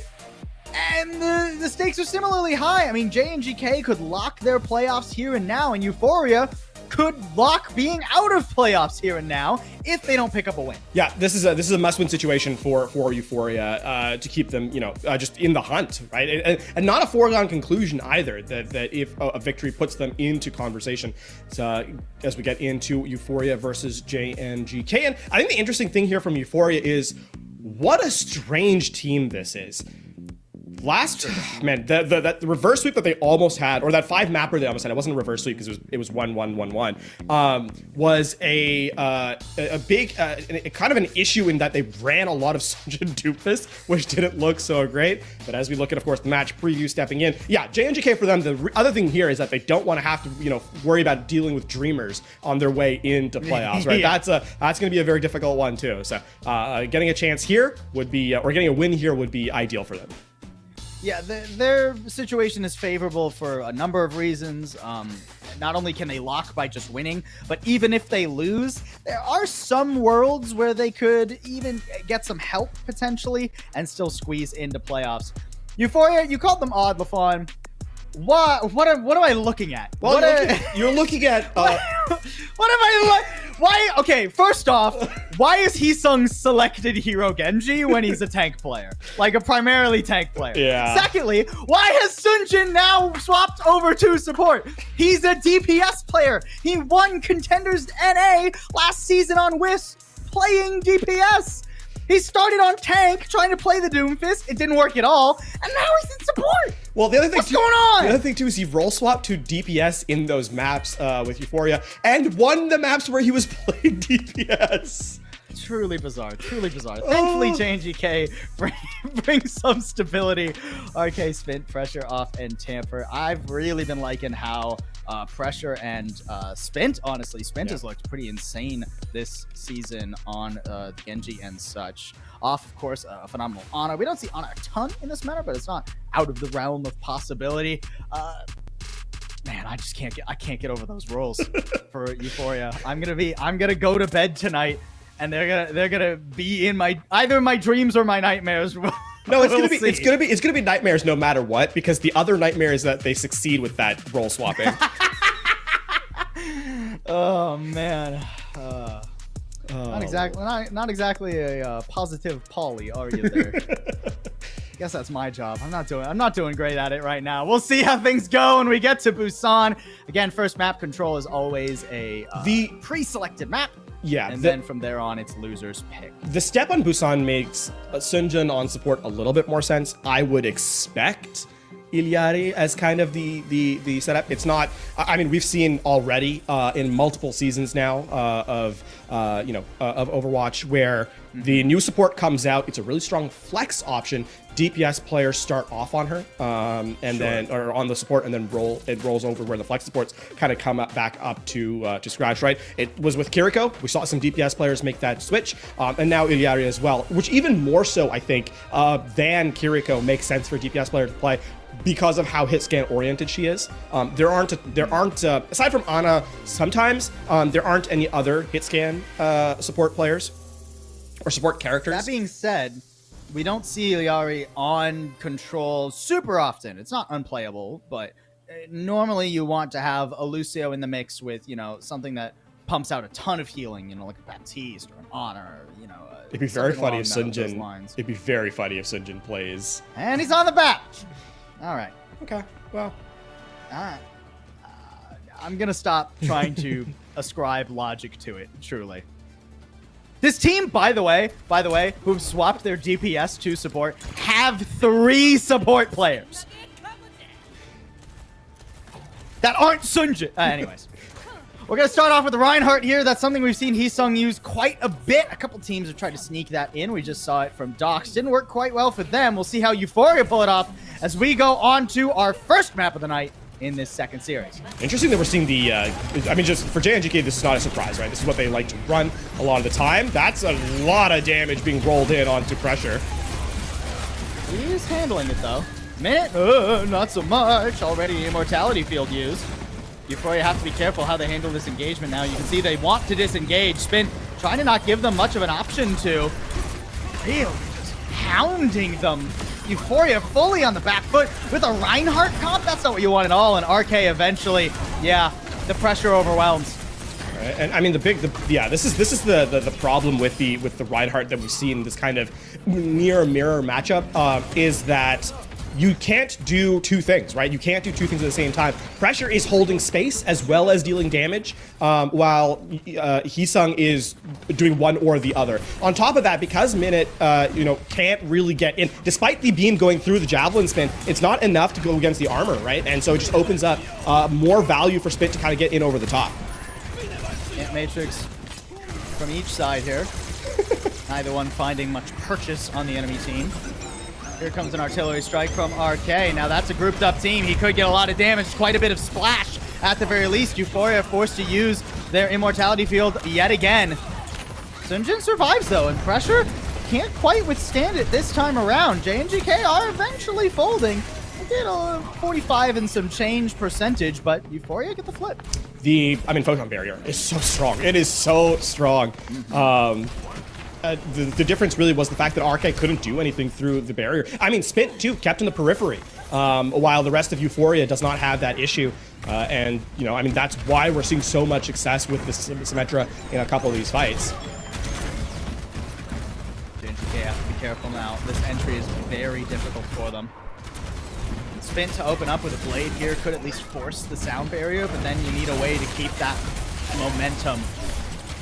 JNGK just trying to force Euphoria back. Hey, here comes Aristerd. One caught in it. A blade now out, but the beat doesn't find its way to Minute before he falls. Both offensive tools have been used for JNGK, though, so they are a player up, but they need to keep Euphoria away from them. They can't let Docs get a lot of splash damage. An Ant Matrix, too, makes things more difficult, but Sunjin falls. It's traded in kind. Good work from JNGK, and they get the flip mid-fight. I mean, expensive, but, winning that is the important part for JNGK. Also, a nice play by Pressure. The Javelin spin onto Sierra right as he's transforming means that RK gets the first damage on the, on the Ant Matrix onto the opposing Bastion, in fact, and, Sierra just doesn't have time to set up. That being said, very expensive from JNGK. Look for Teleport Shatter here. There it is. I mean, it lays down one. Oh, what a boop! Displaced, getting pressure instead of RK. Spin still falling though. JNGK, one boop is not enough for them to win this fight. And the artillery strike doesn't find much of anything. Yeah, JNGK, they'll hold on for a couple more measly percentage here, but still need to win one more fight to take the round. Also cheap for Euphoria, right? The truth is that, Shatter, you struggle to get eliminations with Shatter in sort of this setup. Getting one is a big deal. Euphoria do that. Now they're going to have the Photon Barrier. We saw how successful that was as well in the last engagement, or the last time it was up, rather. It makes RK's job very difficult. You rely on that Bastion for the high output damage on the configuration assault. Here it comes. Already getting into the shield. Wow, no Photon Barrier necessary. RK just oversteps his bounds. Yeah. And gets deleted. And that means that last fight comes in, Minute will have a Photon Barrier, and that feels like a death sentence for JNGK. Even the fact that they have the Ant Matrix just gets nullified. So much of that gets nullified, whereas Euphoria will not have that issue. Sunjin setting up with an Ant Matrix here, you feel that he's going to just have the default advantage as a result. Yeah, look at that. Yeah, there's that Ant Matrix. JNGK at least have quite a bit of cover. They don't have to force into this Matrix, but it does buy more time. Their own Matrix used as well. Neither team finding much value out of it. Spin will at least go down to the point, try to trigger overtime here. Sierra in some trouble. A sound barrier to keep this moving, but it's answered in kind. Euphoria now trying to turn the tides, but will lose the point mid-fight here. Oh, and they lose Sunjin too. That's worst case scenario. Now Euphoria just have no way back into this fight. They'll simply take too much damage trying to come back through this choke point. And I mean, that also is a big problem because with the Dragon Blade coming online here in the last moments, I mean, you're not even going to touch. It's dusted. Oh, wow. They don't even need it. What a Terra Surge from Pressure, finding Sunjin isolated like that. Also, I mean, from Euphoria, the other issue is that they're just too itchy to take that fight, right? I mean, not willing to redeploy or relocate on the map when they don't need to engage. When the team is running at you, right, with a sound barrier, exit stage left and come back in with your sound barrier later. Instead, they try and take a head-to-head fight.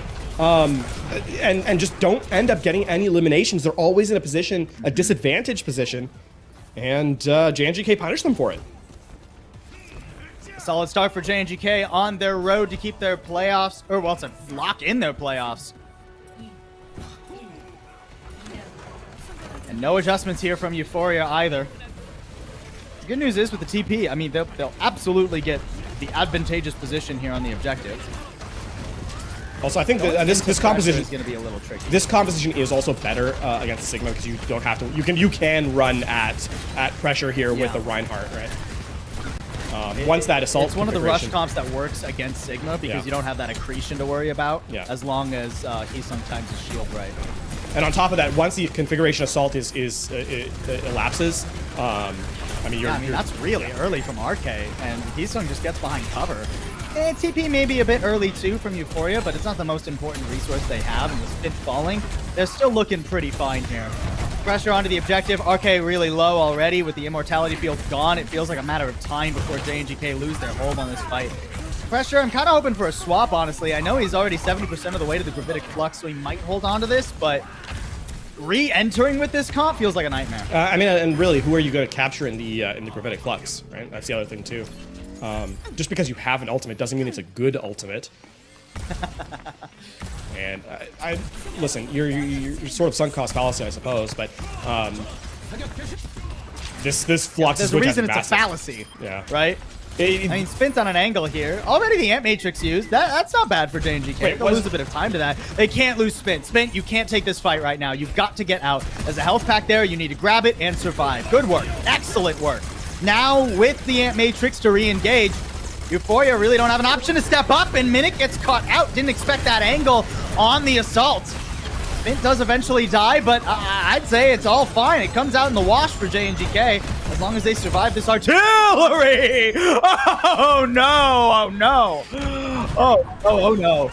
And RK's too weak. This fight's over. I mean, you're going to get 15% on that? Oh, that is rough. That is very, very rough. I'm not sure I've ever seen a desperation artillery strike work so well from a Bastion. Pressure, I mean, your shield is gone, your kinetic grasp is gone, you're half HP, you're not a swift-moving hero. Yeah, you're very vulnerable, especially when caught in a corner, like Pressure was. Oh, we're gonna see a Flux Blade combo, aren't we? No, the Flux comes first. Okay, I thought it whiffed for a second. At least Sunjin gets hit by it, but he's got more than enough healing to keep himself up. The Gravitic Flux that we've been waiting for really doesn't get squat, and the Blade even withers away because of the sound barrier. I mean, eventually one gets found. Is that going to be enough? That is the most important pick, and Pressure finds the second. So JNGK find their way into the fight finally. That was, and honestly, if the thing there is that JNGK were not playing as a team, right? Off and Tampa were off in a corner by themselves. The beat only hits 2. No one else could come in and kite the blade away. So really, it was more of a split push by JNGK than anything else. Wow. Pressure really wanted to get Heesung there. That felt personal. TP is available here too. You have to be a little bit careful. Yeah, you do. And I mean, also for JNGK, well, the problem for JNGK is they don't have anything, right? They need to get tampered to this Ant Matrix very, very quickly. Because Euphoria, once they get out into the open, that just opens up, you know, the entirety of the team. Oh wow, they get to the point first. This is not great. And they hide behind the drum too. That high ground advantage completely nullified. JNGK have to drop down into an Earth Shatter. But damage too, but an Immortality Field keeps them up. Excellent work by Tamper there, and Sierra falls. That's the majority of the damage gone. Heesung lasered away. And JNGK keep it moving. They keep that percentage racking up. And despite a bit of a slow start on Sanctuary, they're now in the position to win this map. Another misplay by Euphoria, though. Minutes, Photon Berry just too late. And they're trying to peek out into the open against a Bastion in an Ant Matrix, right? There's no need to take that fight. JNGK are being given an opportunity once again. And again, that was the fight that Euphoria invested in, so they don't really have anything for this last setup. Bit of a Hail Mary on that artillery strike, too. Hard to get a pick with that ever. Oh, man. RK trying to use his own, realized that Euphoria have TP'd up. Oh, well, I just gotta throw this out. It's fine, though. Here comes the blade. Already won. Search Fall, I think, is not a perfect trade for JNGK, but they've got a sound barrier to keep this moving. And I think, wait, did Search Ajax that? Was that the blade for the Ajax? Yes. Or did I miss it? I mean, either way, things aren't looking good for Euphoria, especially as the second round of the Assault configuration comes up for RK. Eventually, Heesung will fall, and JNGK will take Busan. I mean, a bit of a misstep from Euphoria there on round number 2. That was theirs to lose. It really was theirs to lose, but they did, in fact, lose it. JNGK pays attention to, the overstepping of bounds by Euphoria. Now, keep in mind, not a close round number 1. That was all JNGK, just very good read and kind of playing around the map, making sure that Euphoria does not get to play where they want to. But then on the second round, taking advantage of just overstepping your bounds. And JNGK, they take a lead here in on Control. And you can see the difference between having to attack with that Sigma and like getting the advantageous position up. At pressure looked so good once the Reinhardt was moving into him rather than him having to move into the Reinhardt and the Bastion and all of these nightmarish things to push into. Even with the shield. The Kinetic Grasp too is generally good into the Bastion. So not half bad stuff from JNGK. A solid start to the series for sure. And the question is now, can they keep it up? Because I think it's not that Euphoria is like so far behind. And the thing about Euphoria is that they're very explosive once they get to a map type that really favors them. True. They get to switch roles around quite a bit. We'll see how well they get to do that on map number 2 when we return from this break.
JNGK off to a solid start behind pressure on the tank line as we finish up Busan with a 2-0 victory for them. First round, pretty close. Yeah. Second, not so much. And I feel like that's probably the 8th time that we've said that about a control map that went 2-0 this season, haven't even played 8 control maps. But nonetheless, as per the norm, we head on to hybrid. Yeah, this is, oh man, it's so tough to talk about map number 1 though, because like, Euphoria should have won that second round, despite it not being close. They should have won it. They misplayed their hands so badly, which, you know, in fairness, has really been the definition of Euphoria this season. Wow, we're just changing the definition of Euphoria now? Dang. Well, I don't know. I mean Euphoria, the team. The dictionary might have something to say about that, but we'll get it sorted. Yeah, like, I mean, Sunjin is playing support. Sunjin is playing tank. Their composition is, you know, they're not getting value. Sunjin hasn't won a map off-rolling either. That's a key note as we keep on. And he's such a good DPS player too, right? Yeah. Like a tracer that can take over the game. He really found some flexibility too when he went into NA Contenders. So it is. I'm not critiquing his skill, by the way, right? I think he is a skilled player. It's just he's a skilled player in DPS. Also, the team, it's not Sunjin misperforming either on those roles. It's that True. it's He did fine on BAP. Yeah, he did fine on BAP, and he did fine on Doomfist relative to what a Doomfist can do in the current meta, right? That is the other problem. It's that the styles that Euphoria are choosing to play just don't really avail themselves to success just in general, right? And I mean, a ton of credit to JNGK, because they found, there were a couple of fights where, I mean, Minute on that photon barrier was, if that had come out and he'd stayed alive both times, that would have been a difference maker in the fight. Instead, he's eliminated, and, you know, that withers away the value of the photon barrier. So JNGK have been quick to take advantage of mistakes that were being made by Euphoria. Yeah, they're great. And I think that's been a pleasant surprise for me just overall this season. JNGK coming in, I wasn't expecting the world from them, right? I thought they would be a solid team, but, you know, with pretty... I think they're beyond solid at this point. Exactly. And into, like, pretty good. Yeah. I enjoy watching JNGK play. Yeah. Even with this sort of, like, slightly off-meta DPS, right? Like, you think of, oh, Bastion, it's going to be run with a Sam, right? Yeah. Nah, the Genji comes in for Spint instead. And honestly, I really enjoy the Genji look from Spint, right? You don't get those same, like, teleport plays. You don't get the same sort of pressure on the enemy tank because, you know, the Sim beam charging up is so insane. And you don't get the same defensive capabilities in the photon barrier, but Spint is able to just keep so much constant pressure on the backline. Yeah. And, like, you know, we talk about the term pressure for a lot as we go on to Blizzard World for our map number 2, but you have to keep in mind, when you are taking damage, your mind thinks differently, right? Like, the actual anxiety of, oh, I can't afford to die here, does force mistakes, or at least force uncomfortable positions from a lot of players. So Spint's little, I don't want to say off meta because it's not truly a hard meta, but his unique flavor in this patch really helps JNGK succeed. Yeah, and I mean the other part of that is that it just takes attention away from elsewhere, right? If you're a support player and you're forced to duel a Genji, that's healing that or damage that you are not applying outwards, right? It's just a different focus of attention, and you know, JNGK make a great use of it. Now you flip over to the map set, and for the first time this season, we head to Blizzard World, and I think this is really now cemented Euphoria. If the role selection shenanigans earlier hadn't, this map does. Euphoria is just here for chaos. They are here to make everything just a little bit more spicy. Euphoria started as Rhodes, which started as a Contenders China team. And there's absolutely nobody from that roster on this team, and yet I still feel that kind of chaotic flavor. Here, Euphoria on the defense, running Doomfist. And it's not Sunjin. He's over onto the Bastion now. Instead, it's Heesung picking up the Doomfist as Narangdan Aster gets subbed in for the support role. Honestly, of a lot of the compositions we've seen Euphoria run recently, this is my favorite. Yeah, I will also highlight, by the way, the only player that is staying the same from last map is Heesung. Both supports are different. Both DPS are different. Shout out. Sunjin was in, but on support, so it doesn't count. Meanwhile, JNGK not making many differences. They won't. They have a very stable lineup here. Ooh, okay. Wow, even keeping themselves onto the Sigma. I kind of like this, honestly. Yeah. I mean, Heesung can't go in for free, right? Yeah. That's the and Gotta even be wary of that accretion. well, here's the other part, right? You want to use the power block to kind of defend against the Bastion, but when the Sigma's up, you know that is you can't just hold power block in front of a Sigma when that power block is up, right? So. Ooh, really nice turn here onto Spint. Spint, who, like we talked about, really keeps his eyes on the backline, is really a true flanker. Euphoria collapsed when he overextends. Now they double back. And there's not much JNGK can do from here. I mean, Sunjin survives the configuration assault from RK, and that's that first push done and dusted. Yeah, I mean, remember what I said about not being able to use the power block in front of the Sigma? Well, I guess you just used it behind his back, so... RK shoots down Heesung, empowers him, and Pressure is looking the wrong direction. And that combo means that Euphoria get a full up. That's also, by the way, the most confident fight we've seen from Euphoria all day, despite a couple they won on map number 1. Yeah, they really had a game plan going into that one. Yeah. This time, though, Spint will stay alive, so first contact is 5v5. And you can see how respectful Heesung is, too, on this roll. Oh, can't quite get over to protect Narang, but Narang able to get up onto the high ground swiftly. Sunjin, too, punishing the backline in onto off and tamper. This is looking excellent from Euphoria. I'm loving their positions, their rotations. They do give up a tick and a half, but you know I'll trade that for a fight fine. win. Yeah, exactly. 2 minutes in, you've given up 1 tick. Also, great. Can I take a moment to see? Remember, we were critiquing the Doomfist composition day 1 with Euphoria, but that was because they were not playing like this. This looks like a team playing together. It's not one person going in isolated and dying on cooldown. Euphoria actually are playing as a team, and JNGK don't really seem to have a response to this. Yeah, fantastic stuff. Euphoria thus far really understanding the ebb and flow of this comp and when they can push in for a pulse. Almost gets RK, but at least taking the immortality field. That means JNGK, there's no way they're pushing into an Ant Matrix right now. They cannot do that, and they'll lose Spint because of it. He's isolated over by the Griffin ride once again. Pressure pretty low, but at least is staying alive. JNGK, they're running out of time. I will say, though, that was very expensive for Euphoria to get 1 elimination, right? That's 3 ults for 1. Now JNGK have an opportunity, and Spint has been a hero in the past in this Dragon Blade. Will have to do so once more. It's 3 cheap ults, though, so Euphoria, I mean, they keep the one that really matters, which is the Kitsune Rush. Now used immediately, too. JNGK given no angle in. Heesung thinking about where he wants to take this Meteor Strike. Just uses it to reposition, sees pressure, wants to go behind him into the backline. Nice block from off. That keeps Heesung from accomplishing much of anything in that power block. Yeah, like you said, you can't use it in front of pressure, and accretion tees him up. JNGK nearing up to 2 ticks here. Euphoria, will they dare to re-engage, or will they be given a chance? Played into the backline. Oh, pretty low here, but eventually Spint finds his mark, and JNGK find the first point. Yeah, I mean, again, they might be cheap ultimates in terms of their generation, how much value they have, but I mean, economy of scale is still a thing. They're still ults. Exactly. Yeah. Not having 3 of them is still much worse than having them. And JNGK, the other thing too is that despite coming into that fight, you know, against the Kitsune Rush, they don't use anything.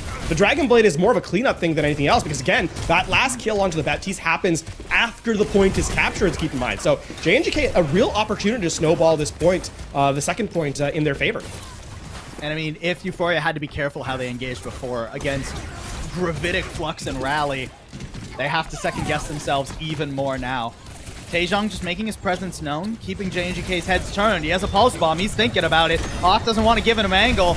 And with Heesung gone, I wouldn't love to see the pulse bomb now. It gets thrown out regardless to try and turn the fight. Not the end of the world, certainly for Euphoria, but it will be the end of this fight as the rest of their team is getting pushed to the brink. Although, as I say that, Ant Matrix to try and turn this around. Heesung coming back from spawn. Oh, such a low, but he survives. Great peel. Narang and Acer putting in overtime. Now it's Tamper's turn, though, to flip the script as the Ant Matrix on the cart is just a little bit better. No one can contest. Ooh, Taejong and Sunjin teaming up. This is the synergy we wanted to see. Now a Kitsune Rush to contest the objective 2, and Tamper, I mean, surely there's no way he's able to accomplish much here. Look at Taejong, he's completely uncontested, just farming Pulse Bomb charge off of JNGK as they leave their tank and have to leave this fight. Yeah, that is, what a recontest by Euphoria. That was a really good Kitsune Rush by Acer. I mean, the first one that we saw from him, not super highlight worthy. Here, it's in prime position that everyone from Euphoria could take full benefit. And I mean, the cooldown reduction plus the damage speed or the attack speed increase for Sunjin especially is such a difference maker in that fight. And JNGK, you know, where it was looking good for them, just kind of snowball, don't get value out of their resources. And this time, Spint needs a Dragonblade that is actually going to find eliminations. Easier said than done, certainly against as mobile a team as Euphoria. Oh man, off so low, but will be able to survive the Pulse Immortality field already used. That's a critical defensive cooldown, but JNGK, they'll peel into the side room and try to survive. So much damage by that artillery, but a pick is what Euphoria really wanted to ensure they'd take this. They're keeping JNGK on their toes, but will they be able to survive once JNGK actually push out? That blade, again, is a nightmare. An Amp Matrix is used to garner some space and even eliminate Heesung. Euphoria now trying to scatter, trying to separate, not give JNGK a way to finish them off, I should say. Acer behind, too. I mean, Euphoria have actually surrounded JNGK, but they need somebody to get to the objective. Heesung back pretty quick. He can stand toe-to-toe for a moment, but with Acer, Taejong, nearly falling. He'll just barely survive. Nice peel, nice work. Hold on, Euphoria, they found their footing. And that is, and this is now, I mean, a haphazard approach by Spint. The blade will be won, but not enough, and the hold will come through. Euphoria, I mean, Euphoria has been so good at dividing attention. It's night and day. It really is. The thing there from JNGK is it's a very smart play to start that up, right? Amp Matrix on the high ground. They even get first pick in that fight, right? Remember, Heesung was eliminated at the start of that fight. The problem, though, is that JNGK don't have a critical mass on the objective. Then it gets traded for Spint, again, because of that sort of surround and conquer. You're not really facing down one player at any time, and as soon as you turn to deal with one person, right, Taejong, for example, blinks out of existence, and Sunjin's the next one you're looking for in a 180.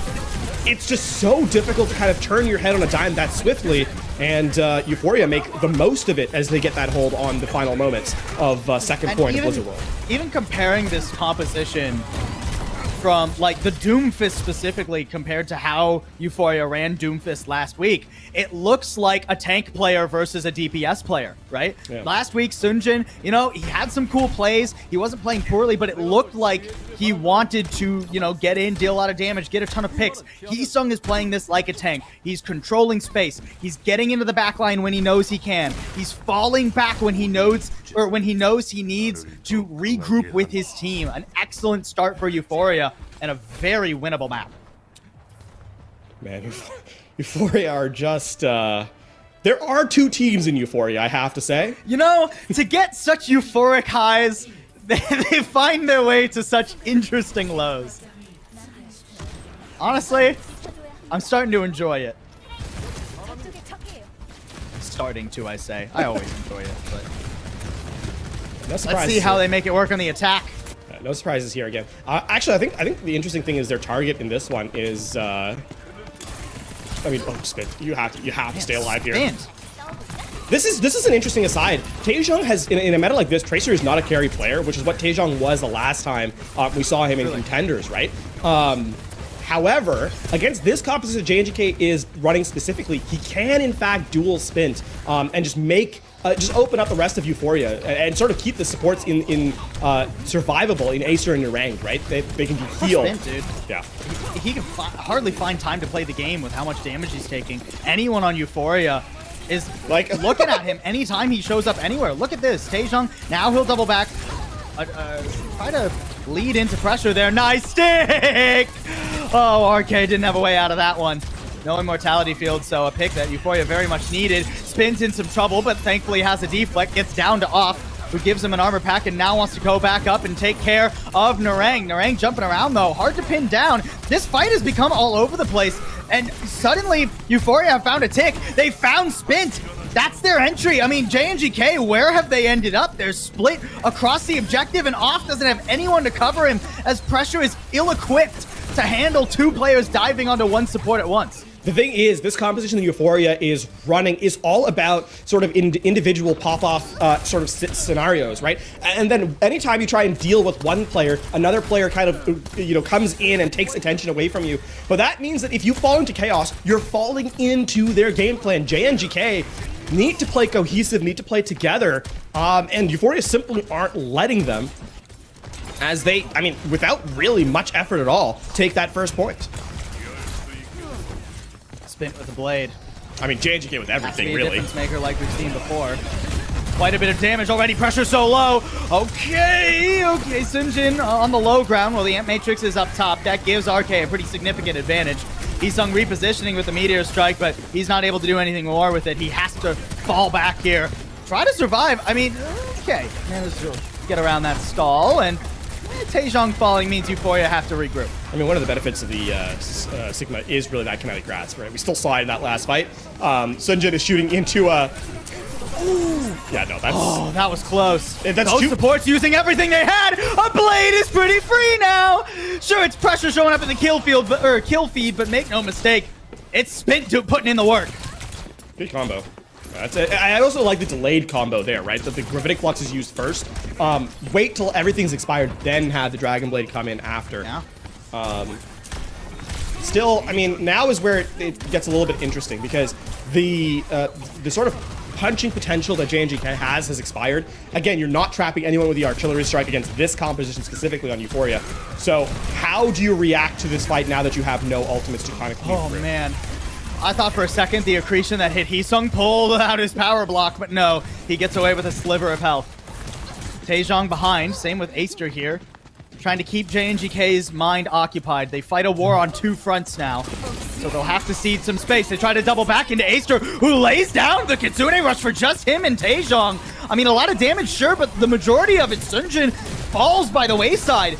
A rally to keep JNGK strong in this choke too, and a Meteor Strike's not enough to punch through. Acer hitting some nice shots, and Heesung surviving for the moment. Can he find this onto RK? Yes! And that's the difference maker. That is the difference maker. Not a moment too soon either, because time is sort of running out. Recall that they have to get through past the pylon terrace into nearly the second checkpoint, and we know how much of a choke point this, this archway can be.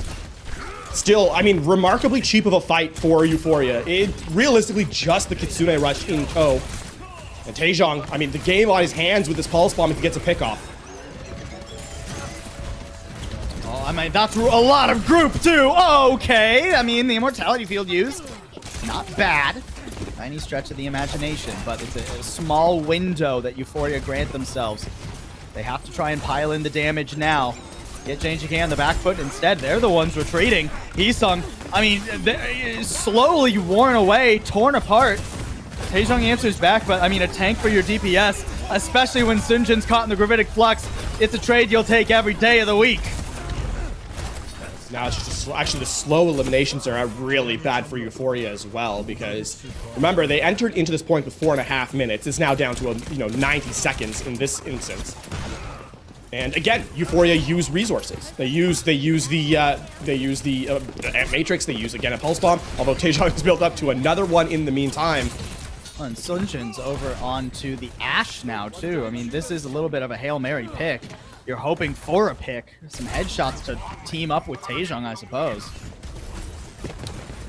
Now defensive utility is kind of the name of the game, right? You need to stretch this Suzu and the Immortality Field to deal with this Dragon Blade.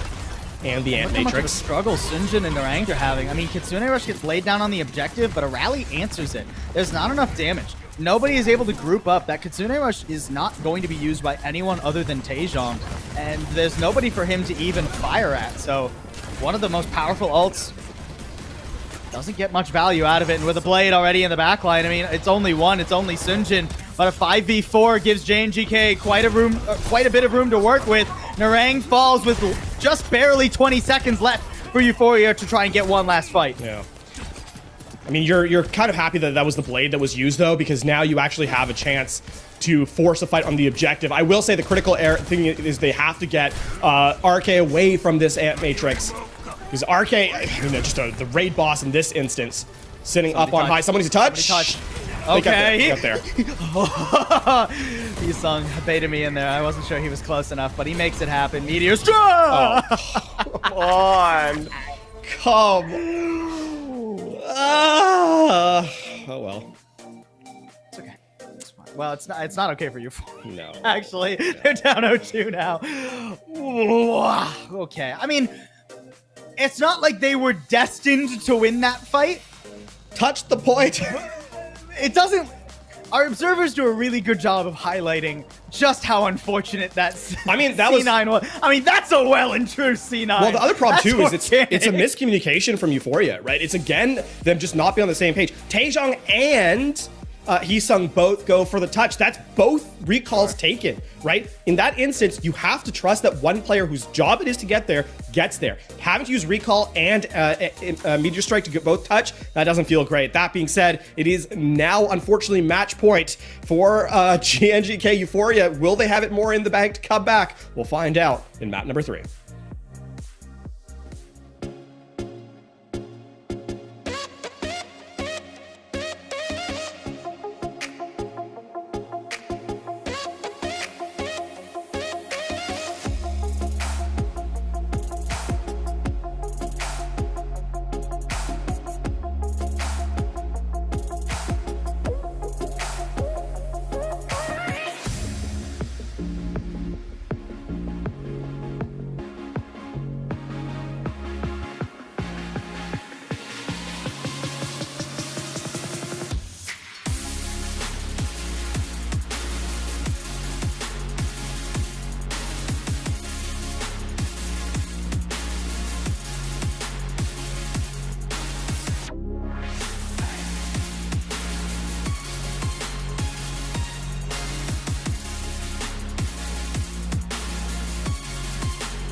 I, for one, genuinely enjoyed Euphoria's play Yeah. on Blizzard World.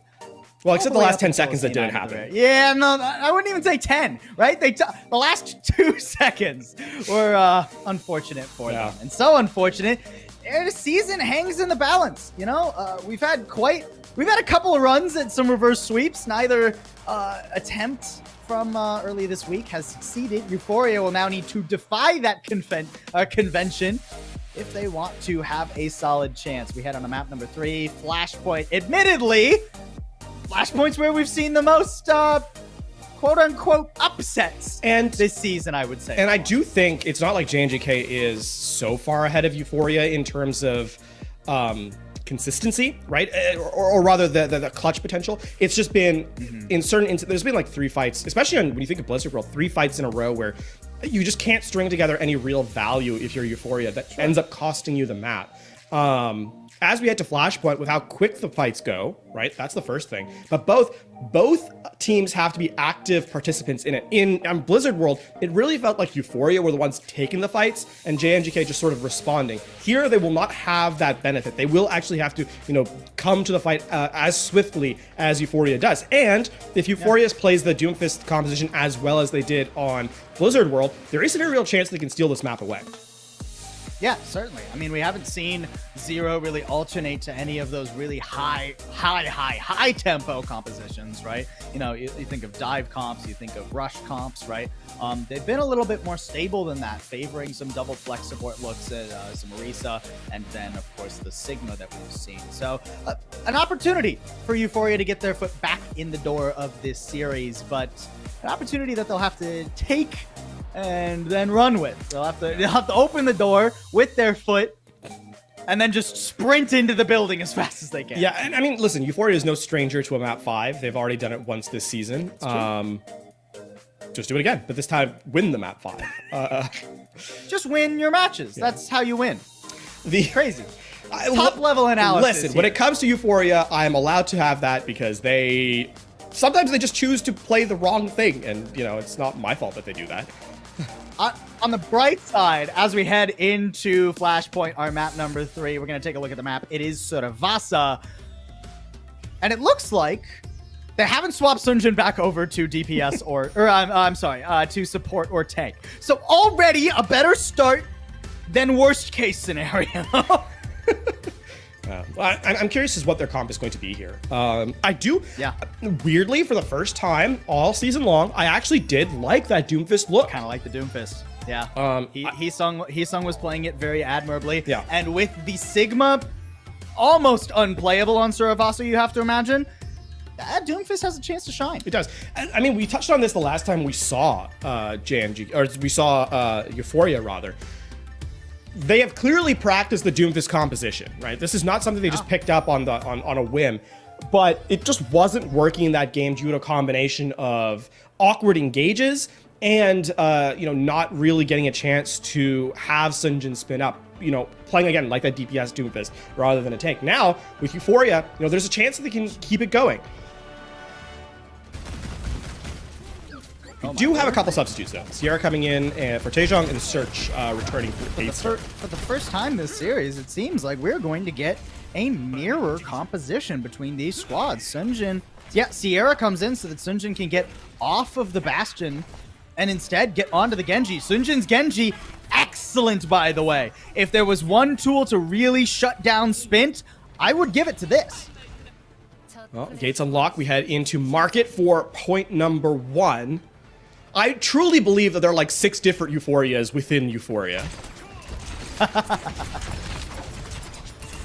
Quite an array of teams within I was going to say 5 players, but actually they have a really big roster.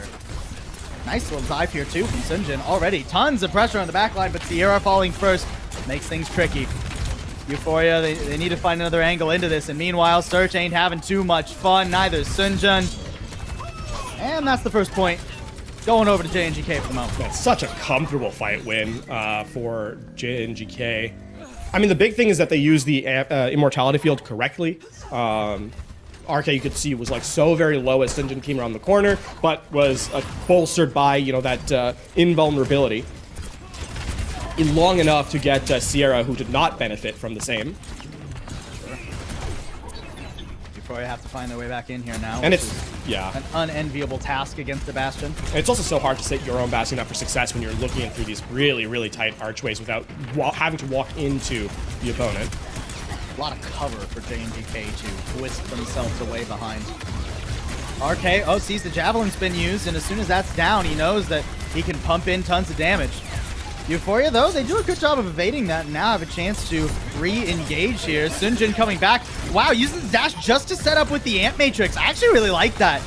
Coordinated team play is what nearly won Euphoria that map number 2, and it's what will give them another lease on this first point.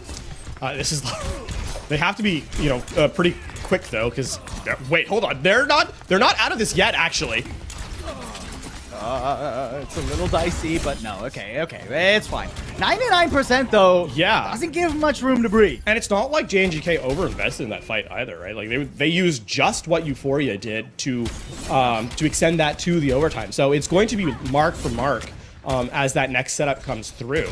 And one of the ways you can mitigate all the damage coming in, you know, to bypass that choke point is the fact that you've got sound barrier, right? So despite the fact is you're going to have the ability to kind of just walk into the point and have the fight in the open area where it's about even. And Sunjin's blade doesn't get much, but at least pulls the sound barrier out from Euphoria. Oh my word, that's a mess! A mess that Euphoria enjoy though. Yeah, they come out on top of that one.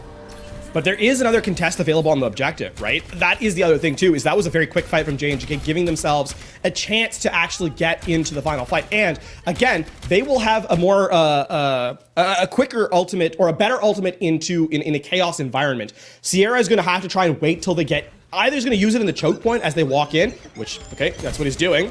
I don't think he's gonna get any eliminations though. Oh, I mean, it puts a lot of damage into RK.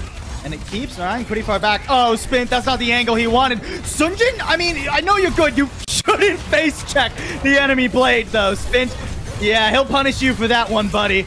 Oh, no. The way Sunjin dashed in, I thought he had a blade of his own for a second. Arcade does fall, but with Heesung gone, JNGK having the objective control. So close for Euphoria.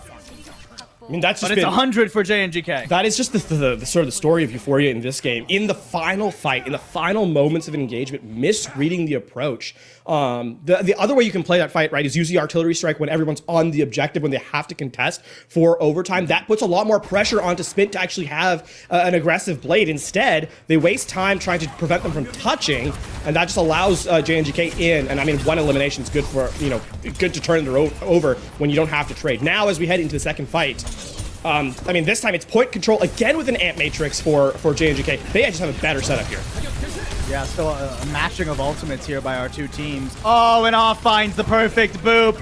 Keep in mind, this guy used to be a primarily flex support player, has started on the Lucio on this season, and is looking pretty all right on it, dare I say. That boop on Narang, that's tough. I mean, that fight was always going to be tough for Euphoria. Low ground with JNGK on point control, right? I mean, you just have to favor RK through the matrix in that one. So the other thing too is the Sigma being a difference maker, kinetic grasp, and the shield is a double up compared to just the javelin spin from Heesung. And yet another difficult entry here, especially with the gravitic flux in pressure's pocket. He'll pop it already. Seems like he got something, but hard to tell what. The sound barrier keeps JNGK dancing regardless of the damage, though. And Off, I mean, Off is just a menace. Oh, it's just a menace. I don't think that was off the map, but still hilarious to see. Is Heesung switching? JNGK, it was close first point, but now they're dominant. I mean, and surely Heesung is switching. That was a desperation terror surge. At half HP, I might add. That's another thing actually about the shield that is underappreciated. You can save your teammates if they overstep their welcome, right? We saw it right there where Spin has to dash back in and the shield just, you know, any tertiary damage is prevented. And because that fight was so, I mean, because JNGK played space so well, they're actually going to get back into the into Palace to contest. They won't have point control, but again, they will have an ability to take a more, they'll be able to surround the objective to take a more opportune fight for them rather than waiting for the point to unlock. Smart from Euphoria, at least, to cede that second objective. They know it was a lost cause, and they didn't want to lose pacing here. Here comes the blade. Ajax. Search down. Oh, he Ajax the beat midair as the blade cuts it before any music can grace Euphoria's ears. A third point cap first for JNGK. And that was the only thing Euphoria had. To have it lost so... I mean, so passively there. That's just tough. It's the right pick by Spint, by the way. Just focus the one player who actually has to use an ult to respond to you as they're kind of wall riding around. And they have no chance. Search has no chance to even touch the ground. He's just caught out, so. Desperate artillery strike here does a lot of damage to pressure. That gives you an avenue, but you got to take advantage. You got to find a way to finish off pressure in RK. One does fall, but he trades for the tank, and that's pretty valuable for JNGK. Sunjin trying to put in the work. He'll get rid of most of the healing of JNGK. And slowly but surely, JNGK are being eliminated. They're taken down. One more fight will get them in comfortable territory, but Euphoria have control for now. I mean, you could tell that JNGK think that they're comfortable with that one because Off does not actually use the sound barrier to try and clutch that fight up. They're waiting for a reset to come back in as a team. And I mean, Spint with that elimination onto Sunjin have just cracked this point wide open and likely, in fact, the game for JNGK because you do not have that forward pressure of the Genji to take space. It's all onto Sierra to be the threat, and instead they just have to vacate the point. Yeah. Euphoria gets 33%, but now they're going to have to win 2 more fights. A sound barrier immediately as JNGK press the issue, completely ignore Sunjin's blade, and dominate Euphoria. I don't even think there's another good chance here. Euphoria are just getting chewed to bits. A tasty meal for JNGK to usher them not only into a win, but likely into playoffs as well. Congratulations, JNGK. Your season is extended. 3-0 as well in map score, and what a dominant statement performance here on Flashpoint.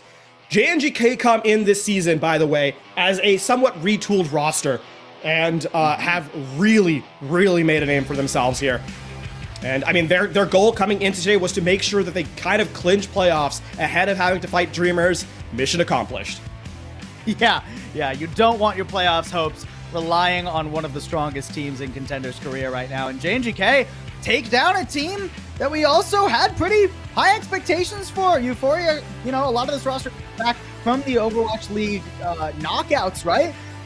And JNGK, they put them to bed. Nighty-night, you're tucked in. Have a nice little bedtime story. JNGK, an excellent showing here today. They deny the curse that can be Flashpoint too. Don't give any room, not even an objective, over to Euphoria. Really solid play. JNGK look very comfortable. Yeah, and I mean, we've already seen Flashpoint be a tripping point, a stumbling point for some of our teams. In the top end even, to have JNGK come in with a thought process that is so swiftly implemented. I mean, they opened up on the Orisa, don't like how it kind of rolled out, makes the switch over to the Sigma, and continue to dominate. Now we take a look at our player of the match, and I mean, Spint has been dueling as the first or second best Genji in this region this season, based almost entirely on his style, and what a style it is. A big part of this 3-0 victory. Yeah, absolutely. I mean, his blades aren't necessarily as consistent as what we were just seeing in our last series, but his neutral game is fantastic. His movement is amazing, and the way that he systematically leaps from target to target, really something to behold. I mean, look at this. Sunjin even swaps over to the Genji this map because he thinks to himself, okay, I've got a really good Genji, which Sunjin does, to be fair. I can take it to Spint, right? Nah, not even close. Look at the target selection for Spint. He knows the most important pick to find in every fight. Yeah. And I mean, I think one of the things that sets Spint apart from a lot of other Genjis is his movement. We talked about this in their last match, actually, where pressure was on Zarya.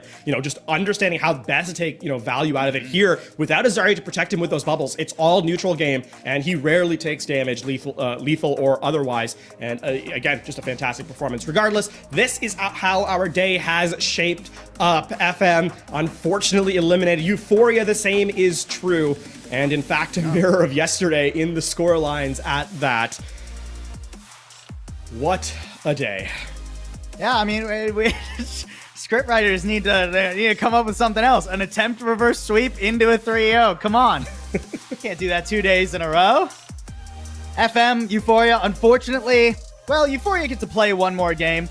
They'll get a, well, I can't call it a victory lap, but they'll get a lap against Limix tomorrow. Or tomorrow? Yeah, no, not tomorrow. That'll be Thursday. That'll be the next day. But at least for Zero and JNGK, their playoff hopes are secured now. And JNGK, technically speaking, could even get as high.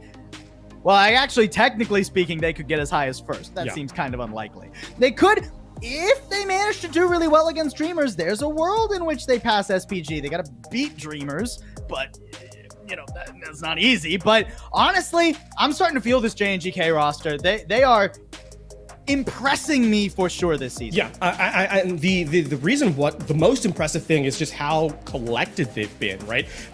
Raw mechanics is something that is a baseline expectation in this region. Yeah. And all the teams have that. What sets the good teams apart from the bad teams and what sets the great teams apart from the good teams is how well they perform as a team. JNGK really stepping up to that marker at this point in the game. Here's how your Wednesday is going to be shaping up. Tomorrow is our 3, in fact. There's that sort of consolation game between Ilios and Euphoria and the final day. But, I mean, some absolute bangers. You don't want to be late tomorrow. No. You got to be here right at the starting time. It's 1 a.m. Pacific, 4 a.m. Eastern, folks, because SPG versus Dreamers is going to be the match of the night, going to be an absolute banger. And it likely will decide who is first place in Group B, right? I mean, barring JNGK performing some heroics towards the end of the season. But, I mean, SPG has not looked comfortable, despite being undefeated at the top of their bracket, or, you know, towards the top of their group, have not looked comfortable. Dreamers,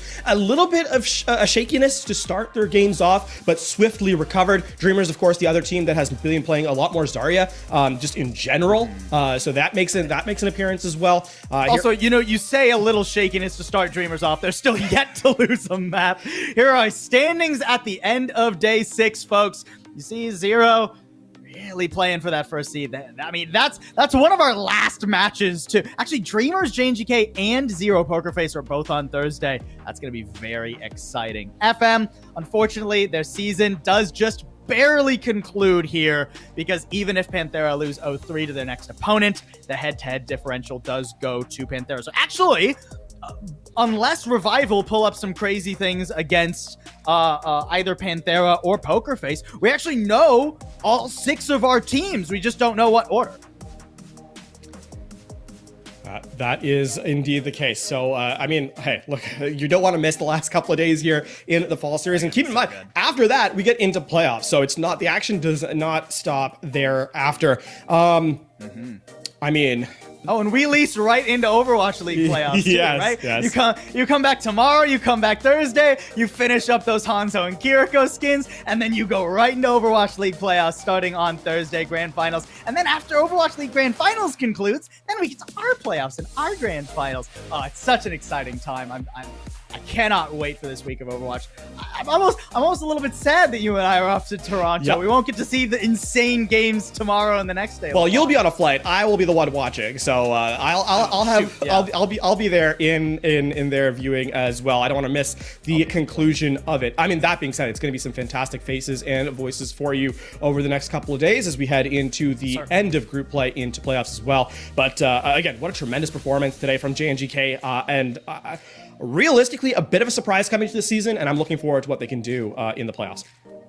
I'm just waiting for that first actual reverse sweep. Yeah.